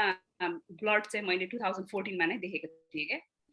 एकदम clearly देखेको थिए अनि त्यसपछि I went to the urologist and urologistले चाहिँ बाहिरबाट किडनीको अल्ट्रासाउन्ड गरेर हेर्दाखेरि it looks fine भनेर पठाइदिएको के घरमा त्यही कारणले फाइन भनेपछि मैले पनि फलो अप गरिन अनि it's very important our role as a urologist and our role as a nephrologist it's very important for a young lady to have a hematuria and a blood in the urine and men's period नभएको बेलामा हैन भएको बेला अथवा चाहिँ period नभएको बेला kidney stone नभएको बेलामा चाहिँ हैन urology doesn't have a role there. Hey, urologist भनेको चाहिँ it's all about के भन्छ रे यो it's we in a layman term it's all about plumbing के हैन अब is it something you have to be worried about? Yes, Nepalma blood in the urine, urology भयो, you have to do a cystoscopy, you can get a tuberculosis in the bladder हैन त्यो it's all about त्यो plumbing मा के भन्छ रे त्यो kidney स्टोनले गर्दा भएको कि हैन कहिले कहिले चाहिँ सिस्टहरु किडनीमा सिस्टहरु हुन्छ सिस्ट फुटेर पनि हुन्छ हैन प्लस चाहिँ तपाईको केटाहरुमा चाहिँ प्रोस्टेट एकदमै कमन भयो हैन प्रोस्टेटले गर्ने बेला भयो हैन so basically yeah you do the ultrasound make sure the kidney size is okay there's no cyst and there's no kidney stones those things are there तर चाहिँ urology is just a very part of a workup for the blood in the urine हैन second thing is every time if you have blood and that's persistent you always go with the biopsy you know kidney biopsy otherwise you know the kidney biopsy चाहिँ अरु पनि autoimmune conditions हुन्छ vasculitis है very common especially यो covid आएदेखि चाहिँ एकदमै common भएको छ यो vasculitis भनेको चाहिँ inflammation of the vessels हैन यो एन्कारहरु हुन्छ धेरै काइन्डहरु भयो हैन अनि प्लस चाहिँ तपाईको lupus एकदम very common हैन lupus nephritis भन्छ हामीले हैन अनि के भन्छ अरु हेपाटाइटिस रिलेटेड भयो एचआईभी रिलेटेड भयो हैन अनि प्लस चाहिँ तपाईको इभन अटोइम्युन हैन त्यो केही अरु नभइकन पनि आफै पनि इन्फ्लेमेटरी कन्डिसनहरु हुन्छ जस्तै आईजीए हैन आईजीए को त अझै अरु क्लु पनि हुन्छ र्यासेस पनि हुन्छ कहिले कहिले हैन आईजीए रिलेटेड डर्माटाइटिसहरु भयो त्यताउति भयो हैन but any time if you have a persistent protein in the urine persistent blood in the urine हैन you always go for the kidney biopsy या Thank you. हजुर एउटा क्वेशन छ च्याट बक्समा म हजुरलाई पढेर सुनाउने छु How are diastolic heart failure and kidney problem and fluid intake correlated? यो चाहिँ अलिक कम्प्लेक्स केस है उसो यो डायस्टोलिक भनेर भन्नुभयो हैन युजुअली चाहिँ रुल अफ थम्ब चाहिँ हैन systolic is about the perfusion of the body हैन जस्तै यो के भन्नाले अब me as a kidney doctor I'm more worried about the systolic blood pressure okay हैन अब आईसीयू मा अब मलाई कल आएको थियो ए ब्लड प्रेसर यति छ भनेर भनेन मेरो उसले जहिले पनि I want systolic blood pressure more than 100 भनेर भन्छु हैन I want it higher किनभने यो किडनी परफ्युज गर्नको लागि चाहिँ अप्पर नम्बर एकदम इम्पोर्टेन्ट हो हैन लोअर नम्बर हुने बेलामा चाहिँ लोअर भयो भने चाहिँ काइन्ड अफ त्यो चक्कर लाग्ने भयो देखि देखेर किडनी फेलियर हुनेदेखि लिएर हैन किडनीलाई हट गर्ने देखेर गएर स्ट्रोक आउट हुने तिनीहरु भयो हैन त्यो सिस्टोलिक चाहिँ usually more correlates with the haemodynamic issues हैन the diastolic is very important for the perfusion in the heart है त्यो डायस्टोलिक द रिल्याक्स गर्ने बेलामा रिल्याक्स हुने त्यसमा चाहिँ त्यो भएको कारणले चाहिँ त्यो डायस्टोलिक धेरै प्रब्लम भयो भने चाहिँ कम भयो भने चाहिँ you are compromising a circulation in the coronaries in the heart so you are in higher risk for cardiac issues है त्यो भन्नाले studies have shown in the adult हैन द यङ पिपलमा चाहिँ डायस्टोलिक हाई भयो भने चाहिँ यु हेभ मोर कार्डियक इभेन्ट्सहरु हैन त्यो चाहिँ भनेर कोरिलेट भएको छ अब त्यो भएन अर्को के रे अर्को क्वेशन के भन्नु भएको थियो त्यससँगै रिलेटेड हजुर अर्को चाहिँ हार्ट फेलियर किडनी प्रब्लम र फ्लुइड इन्टेक चाहिँ how they are related again the kidney failure मा चाहिँ अब मैले अहिले त्यो सिस्टोलिक र डायस्टोलिकको कुरा गरे हैन अब चित्त बुझेको बुझेन हैन तर ओभरअल चाहिँ diastolic is more important in setting if you have a really lot of cardiac events के the cardiac event भन्छ परफ्युजन कम्स भने चाहिँ okay let's make sure diastolic bit higher हैन किनभने चाहिँ कचोरी कस्तो हुन्छ भने हार्ट फेलियर पेशेन्टहरुलाई चाहिँ यु डोन्ट ब्लड प्रेसर धेरै हाई भयो भने हार्टलाई झन् गाह्रो हुन्छ पम्प गर्नलाई त्यस्तो बेलामा चाहिँ सिस्टोलिक कम हुन्छ हैन तर diastolic you don't want to go very low त्यो मोर देन 60 भन्दा कम भयो भने चाहिँ specially in the elderly people and all higher rate of complications है त्यही भएर we want avoid low diastolic in those kind of people actually अनि किडनी अनि फ्लुइडको कुरा गर्ने बेलामा चाहिँ त्यही अहिले कुरा गरे जस्तो not every fluid is not a answer every time है के भन्छ रे they are lot of conditions हैन अब जसले गर्दा चाहिँ यु आर डिहाइड्रेटेड अनि त्यस जस्तै for example you always get a kidney failure if you have a diarrhoea हैन एकदमै डायरिया भयो खान सकेन भने किडनी फेल हुन्छ किनभने डिहाइड्रेट भएर पनि भयो हैन कोकसको चाहिँ हाम्रो कमन सिनारी चाहिँ सर्जिकल कन्डिसन्सहरु उनीहरुको चाहिँ सर्जरी गरे हुन्छ त्यो अस्टमी हुन्छ अनि त्यो भनेको चाहिँ त्यो आन्द्रा बाहिर ल्याएर राख्ने के उनीहरुको क्रोनिकली लिक्विडहरु भइरहेको चाहिँ उनीहरु डिहाइड्रेट हुन्छ हैन अब हामी पनि कचोरी बाहिर जान्छ घाममा बस्छ पानी युज गर्दैन किडनी फेलियर हुन्छ हैन स्पेशली सर्टन मेडिकेसन्सहरु जस्तै एन्सेट खाएको बेलामा अरु ब्लड प्रेसर मेडिकेसनहरु खाएको बेलामा you are going to be more dehydrate होइन त्यस्तो बेला चाहिँ हामीले पानी खा भन्छ होइन तर चाहिँ when you have a kidney failure and also depends on what stage you are होइन water is not an answer. Our goal is maintain euvolemia भन्छ के त्यो भनेको चाहिँ you don't want to be dehydrated and you don't have a lot of fluid on you too होइन त्यो भनेको चाहिँ maintain the volume के good volume त्यो our goal हो जस्तै for example if you feel you're dehydrated yes you need to drink water. You want to drink so much water that your kidney ले थ्याक्नै नसक्ने गरेर पुरै swelling हुने हैन त्यो सास फेर्न गाह्रो हुने especially if you have a heart failure you have to be more careful. त्यो भन्नुको लागि चाहिँ our goal here is not drink as much water as you want हैन it's more about maintaining the volume in your body त्यो homeostasis maintain गर्ने हैन त्यो भनेको मतलब चाहिँ अब मेरो अब हाम्रो पेशेन्टहरु पनि कम्प्लेक्स हुन्छ अब cirrhotic patient heart failure लाई you really can't say you can drink a lot of water हैन फेरि त्यो माथि पनि उनीहरुलाई डायureticहरु चलाउनु पर्ने हुन्छ खासमा हैन यो लेसिक्स भन्छ स्पिनोलाक्टन भन्छ हैन त्यो drinking a lot of water is not a solution for the kidney problem unless you are dehydrated. अरू बेलामा चाहिँ you really have to be careful. Yeah. हजुर हुन्छ थ्यांक यू. हजुर एउटा क्वेशन छ अर्को चाहिँ यहाँ चाहिँ यो क्वेशन चाहिँ is consuming हैन whey protein yeah supplements bad for kidney on the long run भन्ने क्वेशन छ जसले चाहिँ जिम अलि बेसी युज गर्नुहुन्छ या वेट लिफ्टर बेसी गर्नुहुन्छ. Yes, त्यो चाहिँ अहिले चाहिँ नयाँ उसहरु आइराखेको छ प्रोटिन नेफ्रोप्याथी भनेर आइराखेको छ हैन एकदमै हाई प्रोटिनहरु खानेहरुलाई चाहिँ on itself it can cause a chronic kidney disease हैन त्यही भएर चाहिँ we really don't discourage the use of all those very high protein supplement and all. Usually again level हेर्नु हैन usually 1 to 1.5 gram per kg हैन it's that's kind of adequate हैन but we definitely don't encourage त्यो protein nephropathyहरु भनेर त्यो रोगहरु आइराखेको छ. Yeah.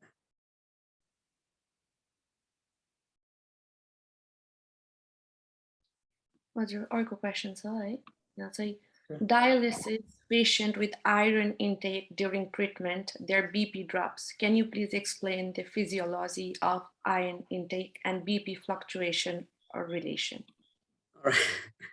यो त धेरै कम्प्लेक्स क्वेशनहरु आउन थाले अब यो it's a lot of observational studies है there has been a lot of trial पनि हैन अब एउटा आयरन गयो भने ब्लड प्रेसर ड्रप भएर हैन there are different iron formulary हैन I don't think there's a direct correlation and it's not like every person who getting an iron drops the blood pressure it's not like that. It's that there are certain people dialysis बेलामा चाहिँ iron चाहिँ definitely blood pressure drop भएको छ हैन त्यो हाम्रो पनि अलिक कुराहरु हुन्छ हैन we try to change the formulary but as far as I know I really don't know the physiology now. It's just a hit and miss हैन किनभने हाम्रो लगभग let's say 100 patient हैन मेरो लगभग at least कति पेशेन्ट छ अब लगभग पीडीमा मेरो लगभग 45-50 पेशेन्ट छ हैन 45 पेशेन्ट छ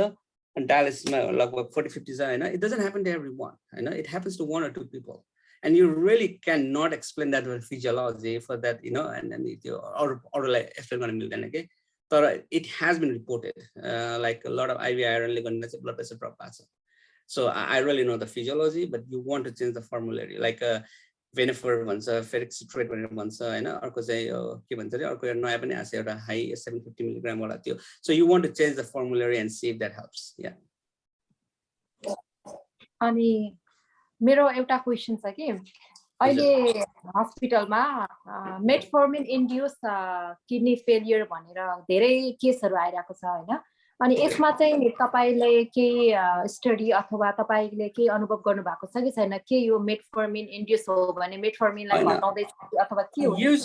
Usually metformin doesn't cause kidney failure right usually it doesn't cause the kidney failure but if you had take the metformin when your kidneys fail then you'll have a toxicity level goes higher and there's something called lactic acidosis right lactic acidosis भनेको चाहिँ lactic acidosis भनेको चाहिँ it's a harmful acid your body accumulates हैन अब त्यो दुई कारणले हुन्छ हैन एउटा चाहिँ तपाईको अक्सिजन यो आईसीयू पेशेन्ट्सहरुमा हैन यो सेप्टिक शकहरु भयो हैन चाहिँ ब्लड लस भयो ब्लड प्रेसर एकदम लो भयो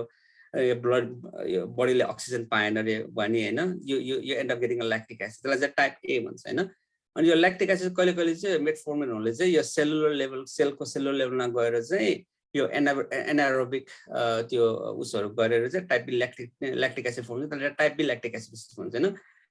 मेटफर्मिन आफैले चाहिँ डाइरेक्टली एक्युट किडनी फेलियर गर्दैन तर चाहिँ मेटफर्मिनले खाने बेला तपाईको के भन्छ रे यो डायरिया सेरिया हुने यताउति हुने हैन त्यसको एकेआई हुन सक्छ हैन किडनी इन्जुरी हुन सक्छ तर चाहिँ when your kidney fail you have to stop the metformin right away किनभने मेरो 4-5 वटा केस छ त्यस्तो हैन त्यो भयो भने के हुन्छ मेटफर्मिन लेभल हाई हुन्छ ल्याक्टिक एसिड हाई भएपछि चाहिँ it can actually kill you हैन it can kill you so चाहिँ any time त्यही मैले चाहिँ के भन्छु भने पेशेन्टलाई metformin any time if you have a diarrhea anytime and especially त्यो फेरि किडनी फेलियर पनि फेरि अब it all depends अरु मेडिकेसन के खान्छ हैन त्यसमा पनि फरक पर्छ फर एक्जाम्पल मेटफर्मिन हामीले त्यो लिसिनोप्रिल लोसार्टनहरु भयो हैन प्लस चाहिँ डायरेटिक खाइरहेको छ हैन then you are in higher risk of the kidney failure and the toxicity so basic thing is metformin induced AKI भन्दा पनि metformin in AKI हैन kidney injury metformin in kidney injury is very important topic so कुनै पनि पेशेन्टलाई मैले the first of all chronic kidney disease मा चाहिँ हामीले stage कुरा गर्यो less than 45% we don't use it less than 30% absolutely you have to stop it 30 to 45% is a gray zone and you can use it you might not want to use it it's a gray zone there but we discourage the use of more than 45 it's okay but anytime if you feel you are in a state where you can get dehydrated and like for example you are not eating your food bug poisoning or you are surgery gonna last at surgery gonna last you are told you cannot drink we always want to stop the metformin during that time yeah हजुर thank you अब अर्को question छ है यो चाहिँ म name चाहिँ disclose गरिन है हजुर उहाँको पर्सनल हजुर क्वेशन छ The doctor found kidney stones on both sides, measuring 6 mm and 5 mm in size. He suggested I eat fewer oxalate-containing foods. It helps not to increase the stones. Do I have to have surgery or will it go away by itself? What's your opinion on this? अब त्यसमा फेरि अब symptoms छैन भनेर हैन अब त्यो मान्छेहरुको अब बाटोमा हिँडिरहेको मान्छेहरुको सबैको अल्ट्रासाउन्ड गर्यो भने maybe 50% will have a kidney stones but question is it causing a problem that's the first thing यदि चाहिँ एकदमै पेन भएको छ ताउती भएको छ हैन त्यो भएको छ भने चाहिँ डेफिनेटली सर्जरी गर्नुपर्ने हुन्छ हैन त्यसमा फेरि सेकेन्डमा चाहिँ फेरि के भन्छ रे त्यो के भन्छ साइज अब किडनी स्टोन पाउन पायो अब इट्स लाइक 2 सेन्टिमिटर हैन that's not going to go away usually rule of thumb is below 1 centimeter or even around 5 to 7 millimeter there's a chance that your kidney is going to get rid of it हैन त्यस्तो बनाउँदा चाहिँ खास surgery गर्नु पर्दैन यदि more than 1 centimeter plus again the location को कुरा पनि आउँछ अब किडनी भित्र भएको हो कि बाहिर हो कि अब त्यहाँ त्यो जंक्सनमा आएर अड्क्याछ कि त्यसमा पनि भर पर्छ हैन त्यसमा प्लस चाहिँ सिम्पटम्स सक्छ हैन त्यो अनुसार चाहिँ के भन्छ रे you decide on the surgery हैन and second thing say अब 5 millimeter 6 millimeter if you're not symptomatic I don't think there's any indication for the surgery at all and unless and I'm really having a flank pain I'm really getting a recurrent infection in the urine and those can be other subtle thing हैन blood in the urine and कहिलेकाहीँ चाहिँ एकदमै यो referred pain हुन्छ हामीले kidney stone या माथि किडनीमा आउँछ तर it referred all the way to the inner thigh and एकदम गाह्रो भइरहेको हुन्छ त्यस्तो भने चाहिँ गर्नुपर्छ नो सिम्पटम्स गर्नु पर्दैन ब्याक टु द अक्सलेट हैन त्यो के भन्छ रे त्यो क्याल्सियमको स्टोन फर्मेसनको कुराहरु गर्ने बेलामा पनि फेरि अक्सलेटको पनि रोल छ त्यसमा है अब के भन्छ रे अक्सलेटकोले चाहिँ क्याल्सियम अक्सलेट स्टोन भन्ने चाहिँ मो अक्सलेट खाएर चाहिँ अक्सलेट पनि युरिनमा धेरै भयो क्याल्सियम पनि धेरै भयो भने चाहिँ they bind together and form a calcium oxalate stone हैन त्यही भएर चाहिँ यो टेलर ट्रिटमेन्ट भनेको चाहिँ you do it when you get the 24 hour urine or you kidney स्टोनै पाएर हैन कलेक्ट भएर अनि माइक्रोस्कोपमा हेरेर यो त क्याल्सियम अक्सलेट स्टोन हो भने चाहिँ definitely you have to cut down on the oxalate and all the stuff त्यो भन्नाले फेरि अक्सलेट कट डाउन भन्दा पनि त्यस्तो बेलामा चाहिँ अझै क्याल्सियमहरु अलि बढी खानुपर्ने बेला नै ट्रिटमेन्ट पनि हुन्छ कहिले कहिले किनभने चाहिँ यो एब्जर्ब गरेर अक्सलेटलाई कहिले चाहिँ हामीले चाहिँ क्याल्सियम स्टोन छ क्याल्सियम नखाउनु भन्ने भन्छ नि हामीले त्यो पनि that's also wrong because less calcium you are going to bind less on the oxalate in the बेलीमा हैन लेस अक्सलेट बाइन्ड हुन्छ क्याल्सियम किनभने त्यो क्याल्सियम खाने बेलामा त क्याल्सियम र अक्सलेट चाहिँ गटमा एब्जर्ब भएर यु गेट इट आउट हैन तर लेस क्याल्सियम भने कहिले कहिले चाहिँ अक्सलेट मात्र एब्जर्ब हुन्छ and it's going to cause the calcium oxalate stone so yeah so again त्यो भन्नको लागि चाहिँ अब either he has to have a kidney stones that has been microscopically examined हैन अथवा चाहिँ you want to have a 24-hour urine to kind of tailor treatment over there yeah हजुर हुन्छ थ्याङ्क यू सो मच है answer गरिदिनु हजुर अर्को question छ है हजुरहरूको पनि क्वेसन छ भने चाहिँ अनम्युट गरेर सोध्नुभयो भने चाहिँ म यहाँ चाहिँ क्वेसन्सहरू आएछ त्यसलाई सेयर गरिरहेको छु हजुर तपाईँले अघि प्रेजेन्टेसनमा भन्नुभयो कि once there is a kidney problem it not gonna go away भन्नुभयो होइन त्यसलाई अलिकति एलाबोरेट गरिदिनुहुन्छ सो मैले भन्नु चाहिँ अब क्रोनिक किडनी डिजिज भन्नाले हैन मैले तपाईलाई स्टेज गरे अब क्रियाटिन अको बहिनीले भन्नुभयो क्रियाटिन 1.7 थियो मेरो भन्नुभयो हैन अब एउटा रिडिङले definitely you are not going to diagnose it है you have to have a 2 reading 3 months apart for me to say that you have a kidney problem हैन तपाईले अब मेरो आफै पनि भएको छ एक्चुअली मैले के भन्छ रे त्यो म राउन्ड थिए हैन मैले ब्लड एउटा ठाउँमा त्यो चेक गर्नु पर्ने थियो दिउस भरि मैले त्यो राउन्ड गर्दा मैले पानी नै खान पाएको थिएन के अब गएँ मैले चेक गरेँ मेरो क्रियाटिन 1.7 आयो हैन अनि युरिन पनि चेक गरेँ यसरी इट्स अ डिहाइड्रेसन भने मैले फेरि एक हप्ता मजाले पानी खाएँ चेक गरेँ इट वाज नर्मल हैन So it has to be 3 months apart in a good hydrated state हैन यदि मेरो चाहिँ 1.7 आयो 3 महिनापछि मैले अब आफुलाई हाइड्रेट गरेँ त्यो पनि अझै पनि 1.7 आयो भने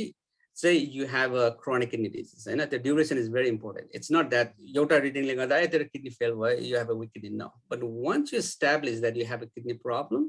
that 3 month apart with the multiple labs it's unlikely that your creatinine is going to go down to 1 you have 1.7 right it's going to stay around 1.7 it can fluctuate still and actually 1.5 hola maybe hydration 1.9 hola but it's never going to be normal down to 1 unless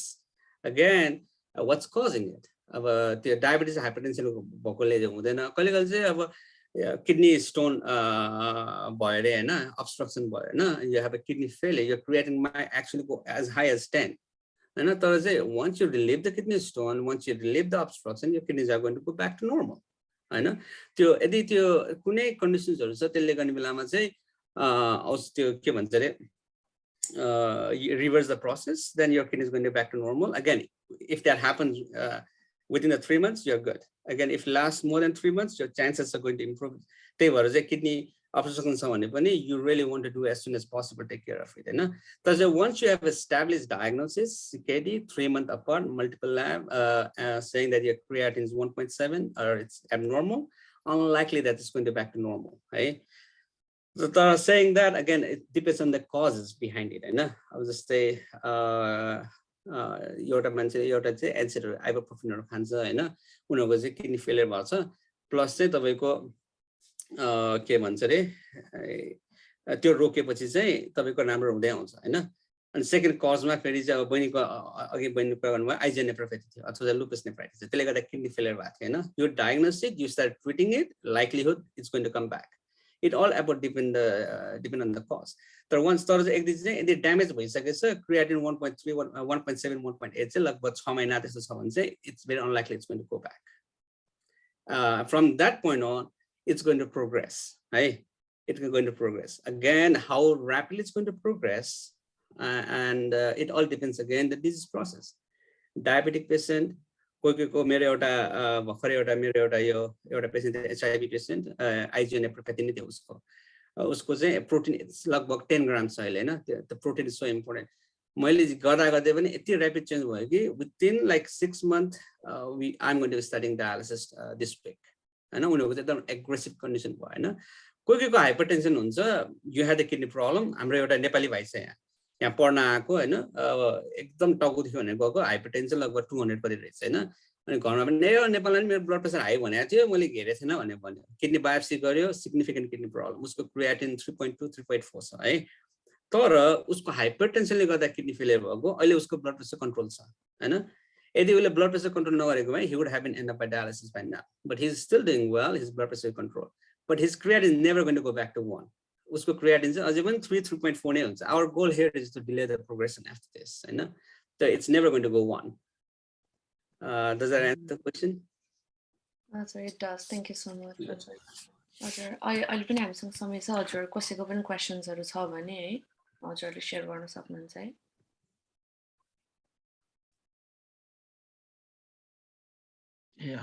म एउटा follow-up question गरौँ के एउटा अहिले तपाईले term भन्नुभयो थियो एकेआई त्यसको फुल फर्म के होला सरी एक्युट किडनी इन्जरी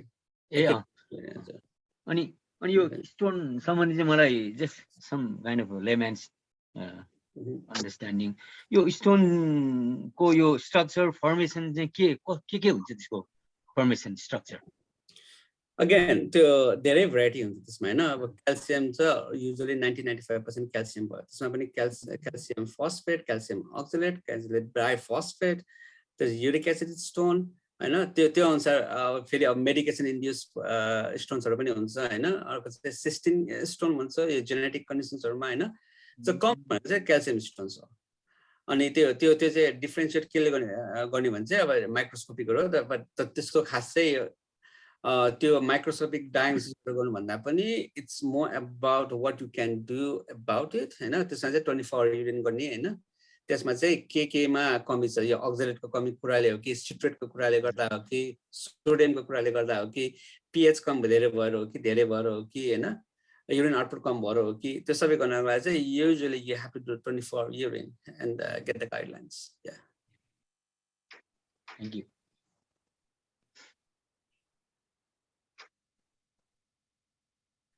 मेरो पनि एउटा क्वेशन छ है एकदमै जेनरल अब एकदमै हेल्थी पर्सनले हैन अब तपाईले अघि हाइड्रेसनको कुरा गर्नुभयो हैन अनि अब कति पानी खानुपर्छ भन्ने त अब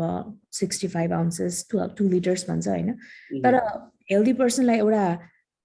धेरै पानीले पनि किडनीलाई के असर पर्छ कि पर्दैन हैन एउटा टक्सिसिटी लेभल हुन्छ कि हुँदैन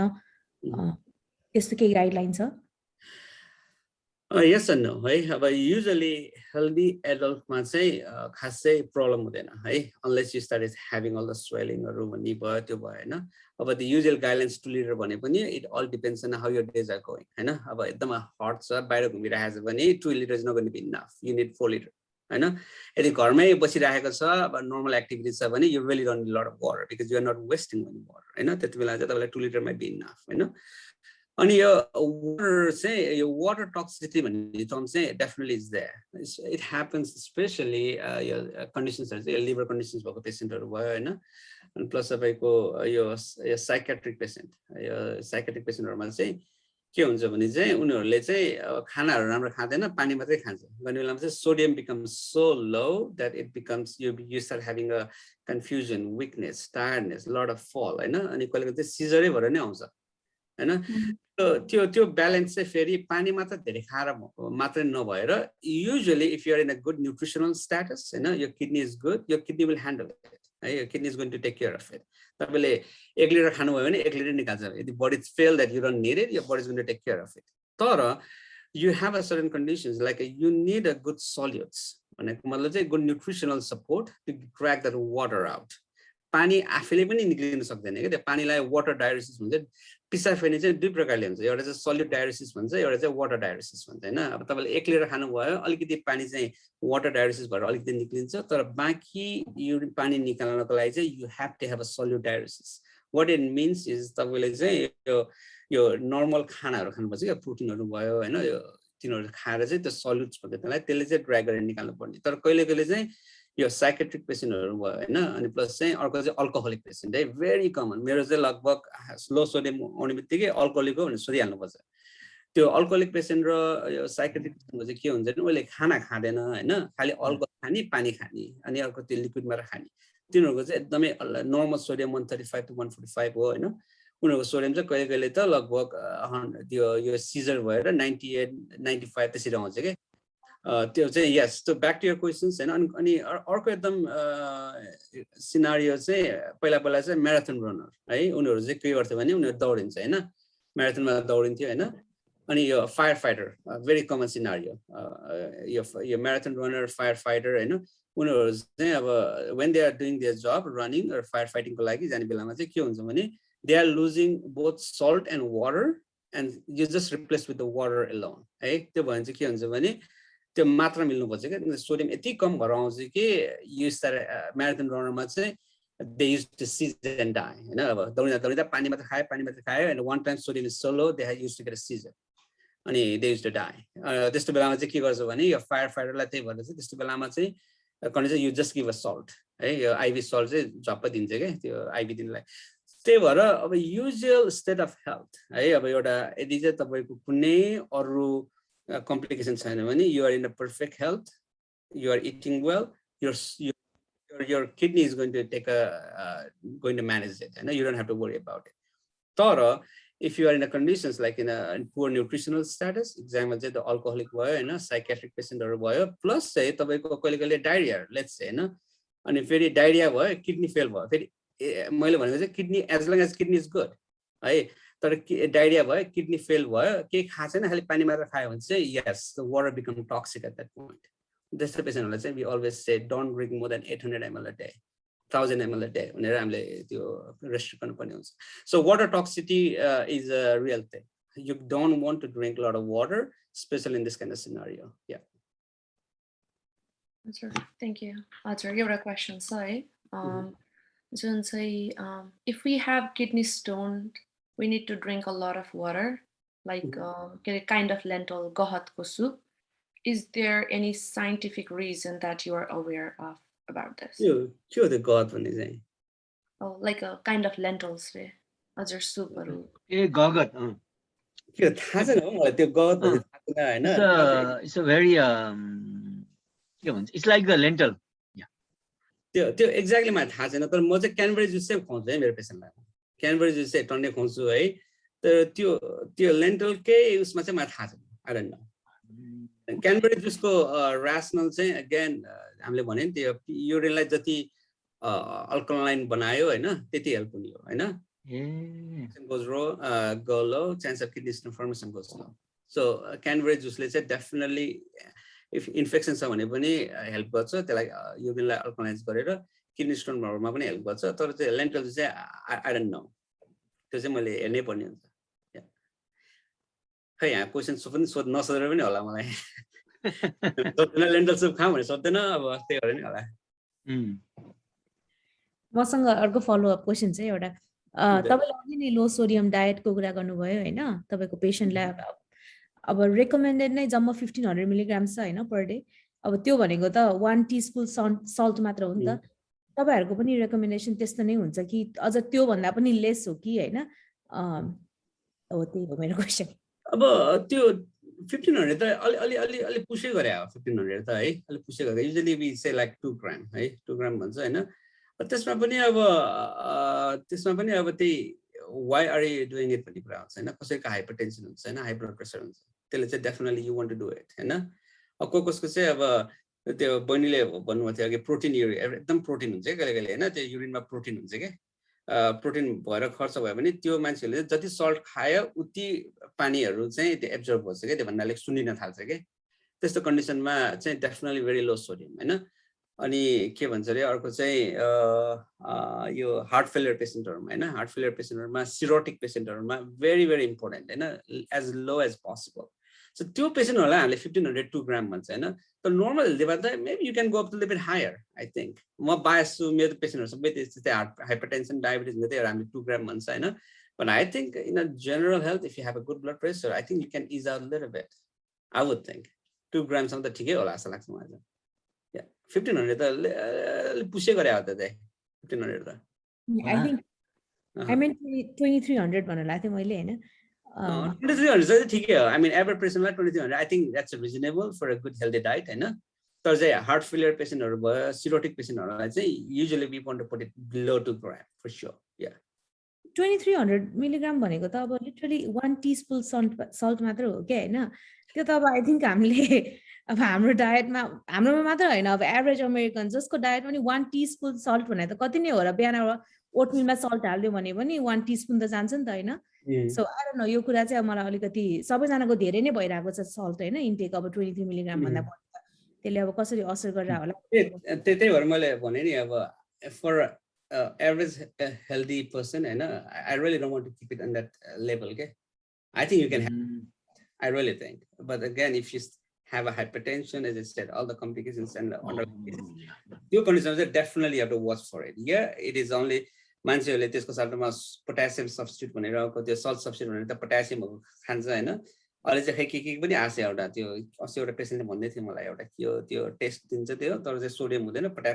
फेरि यो सोडियम सब्स्टिट्युटमा पोटासियम खाले हुन्छ, त्यसले पोटासियम हाई भएर आएको थियो कि मेरो पेशेन्टहरु. त्यो पनि खान पाउँदैन भनेपछि तिनीहरुले चाहिँ अर्को एउटा के हो भने थियो एउटा है, but in a patient with a heart failure, this liver cirrhosis or advanced CKD or protein, absolutely it's important 2 grams. For you, if you don't have hypertension, you have on this thing, I think you can really ease out. I really don't think you have to be under that 2 gram or nearby. Your kidney will handle it. If your kidney is good enough, kidney will handle it. Yeah. Hazard, thank you so much. अब हामी अन्तिमतिर आएको छौँ त्यसरी we'll just take like few more questions है. हजुर एउटा questions आएको छ. I had several urine infections and took many antibiotics. Despite hearing that antibiotics increase stone formation, is it true? Yes and no. Again, the antibiotic stone formation garden. I don't think antibiotic increase the stone formation, but saying that if you have a recurrent UTI, you have a kidney stones, chance of high kidney stone, and when you have a kidney stones, your risk of UTI goes higher. Right? The antibiotic higher kidney stones are directly correlation. I don't know, but definitely a lot of antibiotic definitely it causes a lot of other side effects. Right? It causes other opportunistic fungal infections. For example, it can cause diarrhea. The CD4 bacterial infection so basically important is I don't know how old was the patient urology role female definitely you want to check the prostate the prostate empty anytime you're not emptying the bladder or you are holding the urine in the bladder, the bacteria is going to grow. If female, it was a male BPH and kidney stones, kidney stone go take care of female or might say couple of reasons. About elderly when they go epithelial or dry on the answer, so you get a more chance of UTI. Second thing, prolapse rooms, prolapse rooms. Prolapse the uterus prolapse again circulation urine or infection chance body. Third thing is about diabetic control, you have a lot of blood sugar in the urine, then also is another risk factor. So you recurrent kidney stones UTIs you definitely want to get the urology first. Urology exercise camera operation prostate issue prolapse urologist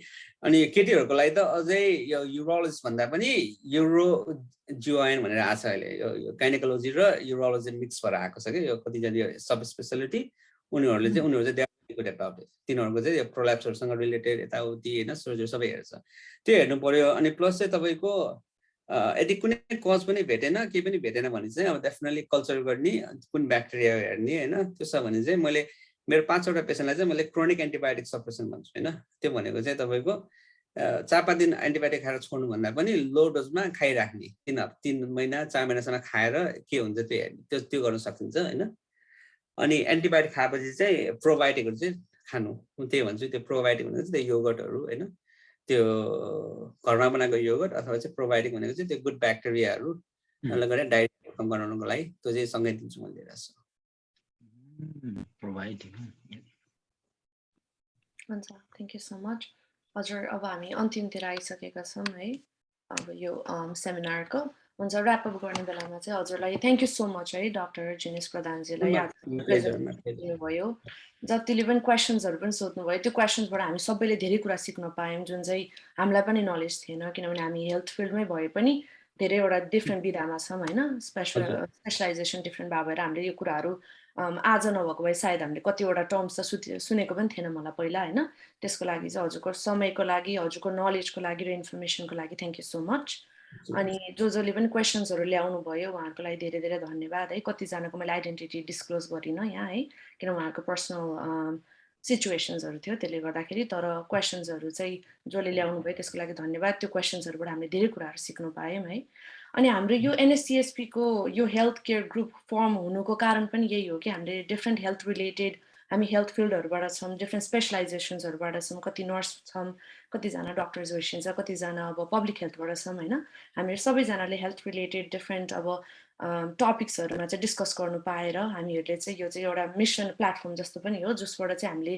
बाहिरकोलाई पनि यो platform खोलेको छौँ, जो चाहिँ बाहिरको अडियन्सहरूले पनि आएर होइन इन्भल्भ हुन सक्नुहुन्छ, सिक्न सक्नुहुन्छ। हेल्थ अवेरनेस र हेल्थ एजुकेट गर्नु नै हाम्रो मेन गोल छ होइन हेल्थ केयर ग्रुपको। त्यसैले अब आउने सेमिनार्सहरू पनि हामीले एभ्री अब अदर मन्थ राख्दैछौँ, डिफ्रेन्ट टपिक्सहरूमा राख्दैछौँ र आशा छ कि अझ धेरै जनाहरू आउनुहुन्छ र अझ हामीले सिक्न पाउँछौँ र अझ धेरै डिस्कसन्सहरू हुन्छ अब आउने दिनहरूमा पनि सेमिनार्सहरूमा भन्ने हामीले आशा गरेको छौँ है। हुन्छ, त्यसै गरी अब हामी कार्यक्रमको अन्तिमसम्म आइसकेका छौँ। त्यसैले अब चाहिँ अम्बर दाइले हामीलाई अब सेयर गर्नुहुन्छ है अब आउने सेमिनार, अब NSCSPले होस्ट गर्न गरिएको सेमिनार्सहरू र के टपिकमा छ र कहिले कहिले छ, र अर्को चाहिँ NSCSPको हेल्थ केयर ग्रुपले चाहिँ कुन चाहिँ वर्कसपहरू चाहिँ हामीहरू अटेन्ड गर्दैछौँ भनेर, ताकि तपाईँहरू पनि फ्री हुनुहुन्छ भने अटेन्ड गर्न चाहनुहुन्छ भने हजुरहरूले हामीलाई इन्फर्मेसनहरू हामी डिटेलमा दिन सक्छौँ भनेर है यो कुराहरू सेयर गर्दैछौँ। हुन्छ, म अमृतालाई दिन्छु र। थ्याङ्क यू अन्जु सिस्टर यो समयको लागि। विशेष गरी परमेश्वरलाई धन्यवाद भएको होस् अनि तपाईँको निरन्तर प्रार्थनाको लागि पनि हामी धन्यवाद दिन चाहन्छौँ। अनि तपाईँको यो व्यस्तताको बावजुद पनि तपाईँहरू यसरी यो इभेन्ट हाम्रो फर्स्ट इभेन्टमा यसरी अन्तिमसम्म हामीलाई साथ दिनुभयो, तपाईँहरूलाई धेरै धेरै धन्यवाद दिन चाहन्छौँ। अनि विशेष गरी डाक्टर प्रधानज्यूलाई पनि हामी स्पेसल थ्याङ्क्स दिन चाहन्छौँ। हामी मारेर थ्याङ्क्स दिँदै डाक्टर प्रधानज्यूलाई, उहाँको कति व्यस्त हुनुहुन्थ्यो होला होइन, उहाँको त्यो व्यस्तताको बावजुद पनि उहाँ हामीसँग जोडिनु भयो अनि हामीलाई यति महत्त्वपूर्ण कुरा चाहिँ आज किडनीको बारेमा उहाँले हामीलाई सिकाउनु भयो। त्यसै गरी हाम्रो यो NSCSP हेल्थ केयर ग्रुपको चाहिँ मेन एजेन्डा नै यो रहेको छ कि आउने दिनहरूमा प्रत्येक 2 महिना हाम्रो सिस्टर अन्जुले भनिसक्नु भएको छ, प्रत्येक 2 महिनामा हामीहरूले केही इभेन्टहरू ल्याउने हाम्रो योजना रहेको छ। अनि हाम्रो अलरेडी केही योजनाहरू बनाइसकेका छौँ। अनि पहिलो चाहिँ अब हाम्रो यो BNCA कन्फरेन्स जुन यानि कि BNCको फुल फर्म चाहिँ Bhutanese Nepali churches of America conference भइरहेको छ। यो जुन 2 to June 4 यही इयरको 2022 मा हेरिसबर्ग पेन्सिल्भेनियामा, र उहाँहरूले चाहिँ हामीलाई इन्भाइट गर्नुभएको छ NSCSP हेल्थ केयर ग्रुपलाई कि त्यो समयमा त्यो कन्फरेन्समा चाहिँ हामीलाई उहाँहरूले रिक्वेस्ट गर्नुभएको छ कि मेन्टल हेल्थ वर्कसप दिनुपर्ने उहाँहरूले रिक्वेस्ट गर्नुभएको कारणले हामी त्यहाँ जाँदैछौँ। यदि तपाईँहरू त्यहाँ वरपर हुनुहुन्छ अथवा त्यहाँ कन्फरेन्स एटेन्ड गर्ने सोच बनाउँदै हुनुहुन्छ भने पक्कै पनि हामीसँग जोडिनु होला, हामीलाई साथ दिनु होला। तपाईँहरू पक्कै पनि आउनुहुन्छ भन्ने हामीले आशा पनि गरेका छौँ। त्यसै गरी अर्को हामीहरूले जुन 21 यही 2022 मा हाम्रो सेकेन्ड सेमिनार इभेन्ट राखेका छौँ। अनि यसको टपिक चाहिँ हामीहरूले डायबिटिज अथवा नेपालीमा चाहिँ मधुमेह भनिँदो रहेछ। यो डायबिटिजको बारेमा चाहिँ हामीले एउटा हेल्थ एजुकेसन ल्याउनेछौँ। त्यसको लागि तपाईँहरूले प्रार्थनामा याद गरिदिनु होला र तपाईँको चर्चमा तपाईँको छर छिमेकीहरूलाई तपाईँहरूले यो जानकारी गराइदिनु होला। र यो चाहिँ यो डायबिटिजको टपिक चाहिँ हाम्रै हेल्थ केयर टिमले चाहिँ लिड गर्नुहुनेछ। तर तपाईँहरू यदि कोही पनि यो डायबिटिजको स्पेसलिस्ट हुनुहुन्छ अथवा डायबिटिजको बारेमा धेरै तपाईँहरूमा जानकारी छ भने तपाईँहरूले कृपया हाम्रो health care NSCSP health care टिमलाई तपाईँले सम्पर्क गर्नुहोला। तपाईँको सहयोगको अपेक्षा हामी गर्दछौँ। त्यसै गरी हाम्रो थर्ड इभेन्ट चाहिँ सेमिनार चाहिँ हाम्रो 23 अगस्त यही इयरको, त्यसको थपक्कै 2 महिना पछाडि 23 अगस्त 2022 मा हाम्रो थर्ड सेमिनार हुँदैछ। र यसको टपिक चाहिँ हामीले हेल्दी डाइट राखेका छौँ। र यो हेल्दी डाइट चाहिँ हाम्रो प्रिस्किलाजी र उहाँको टिमले लिड गर्नुहुनेछ। यी सबै इभेन्टको लागि तपाईँहरूले निरन्तर प्रार्थनामा याद गरिदिनु होला भन्ने हाम्रो अनुरोध पनि छ। अब भने हाम्रो अन्तिम समयमा आइसकेका छौँ। तपाईँहरूलाई सबैजनालाई धन्यवाद दिँदै र यो अन्तिम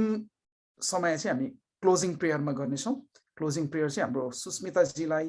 दिन चाहन्छु। सुस्मिताजी यो समय तपाईँको रहेको छ। सबैजनालाई जय मसीह। सबैजनालाई जय मसीह। अनि विशेष गरी हाम्रो डाक्टरलाई धेरै धेरै धन्यवाद हजुरलाई, हजुरको नलेज सेयरको लागि अनि यो हामीलाई दिनुभएको समयको लागि। परमेश्वरले हजुरको काममा अनि मिनिस्ट्रीमा हरेक कुरामा आउने समयहरूमा आशिष प्रशस्त दिनुभएको हुन्छ। आउनुहोस् हामी प्रार्थना गर्नेछौँ। परमेश्वर पिता, हामी तपाईँलाई धन्यवाद दिन्छौँ यो समयको लागि अनि यो मौकाको लागि, अनि जति हामी यस ठाउँमा सहभागी हुन सक्यौँ तपाईँलाई धेरै धन्यवाद चढाउँछौँ। अनि हाम्रो डाक्टरलाई हामी धेरै धन्यवाद दिँदछौँ। उहाँले जुन मन अनि समय यस्तो व्यस्त हुँदाहुँदै पनि प्रभु यो समय दिनुभएको लागि हामी तपाईँलाई धन्यवाद दिँदछौँ। अनि डाक्टरको लागि पनि उहाँको परिवार प्रभु हामी तपाईँको हातमा राख्छौँ। अनि यो समयको लागि तपाईँलाई धन्यवाद चढाउँछौँ। अनि यो जति पनि हामी इन्फर्मेसनहरू नलेजहरू सेयर गरेका छौँ यहाँबाट हाम्रो दिनानुदिन दैनिकी जीवनमा अनि हामी आफूले सिक्ने अरूलाई सिकाउने कुराहरूमा हामीलाई बढ्दै जान तपाईँ परमेश्वरले हामीलाई अनुग्रह अनि सहायता गर्नुहुन्छ भने हामी विश्वास गर्छौँ। धन्यवाद चढाउँछौँ यस समयको लागि। जतिजना हामी यस ठाउँमा यो सङ्गति यो सेमिनार यो प्रभु अनि समयको लागि जति हामीलाई मन दिनुभयो अनि जहाँबाट भेला हुन सक्यौँ सबैलाई तपाईँले आशिष दिनुभएको होस्। यस ठाउँबाट छुट्छौँ हामी सबैको साथमा तपाईँ रहिदिनु भएको होस्। आशिष माग्छौँ ईश्वर प्रभुको चरी पवित्र नाममा, आमेन। हुन्छ सबैलाई जय मसीह। जय मसीह सबैलाई, जय मसीह। धेरै धन्यवाद। जय मसीह। जिनेशजी धेरै धन्यवाद। हामी कतिजना नयाँ आउनुभएको छ, धेरै धन्यवाद। हाम्रो रोज बहिनी धेरै धन्यवाद। अनि फेरि हामी भेट्नेछौँ। हुन्छ, जय अनि मसीह। यो हामी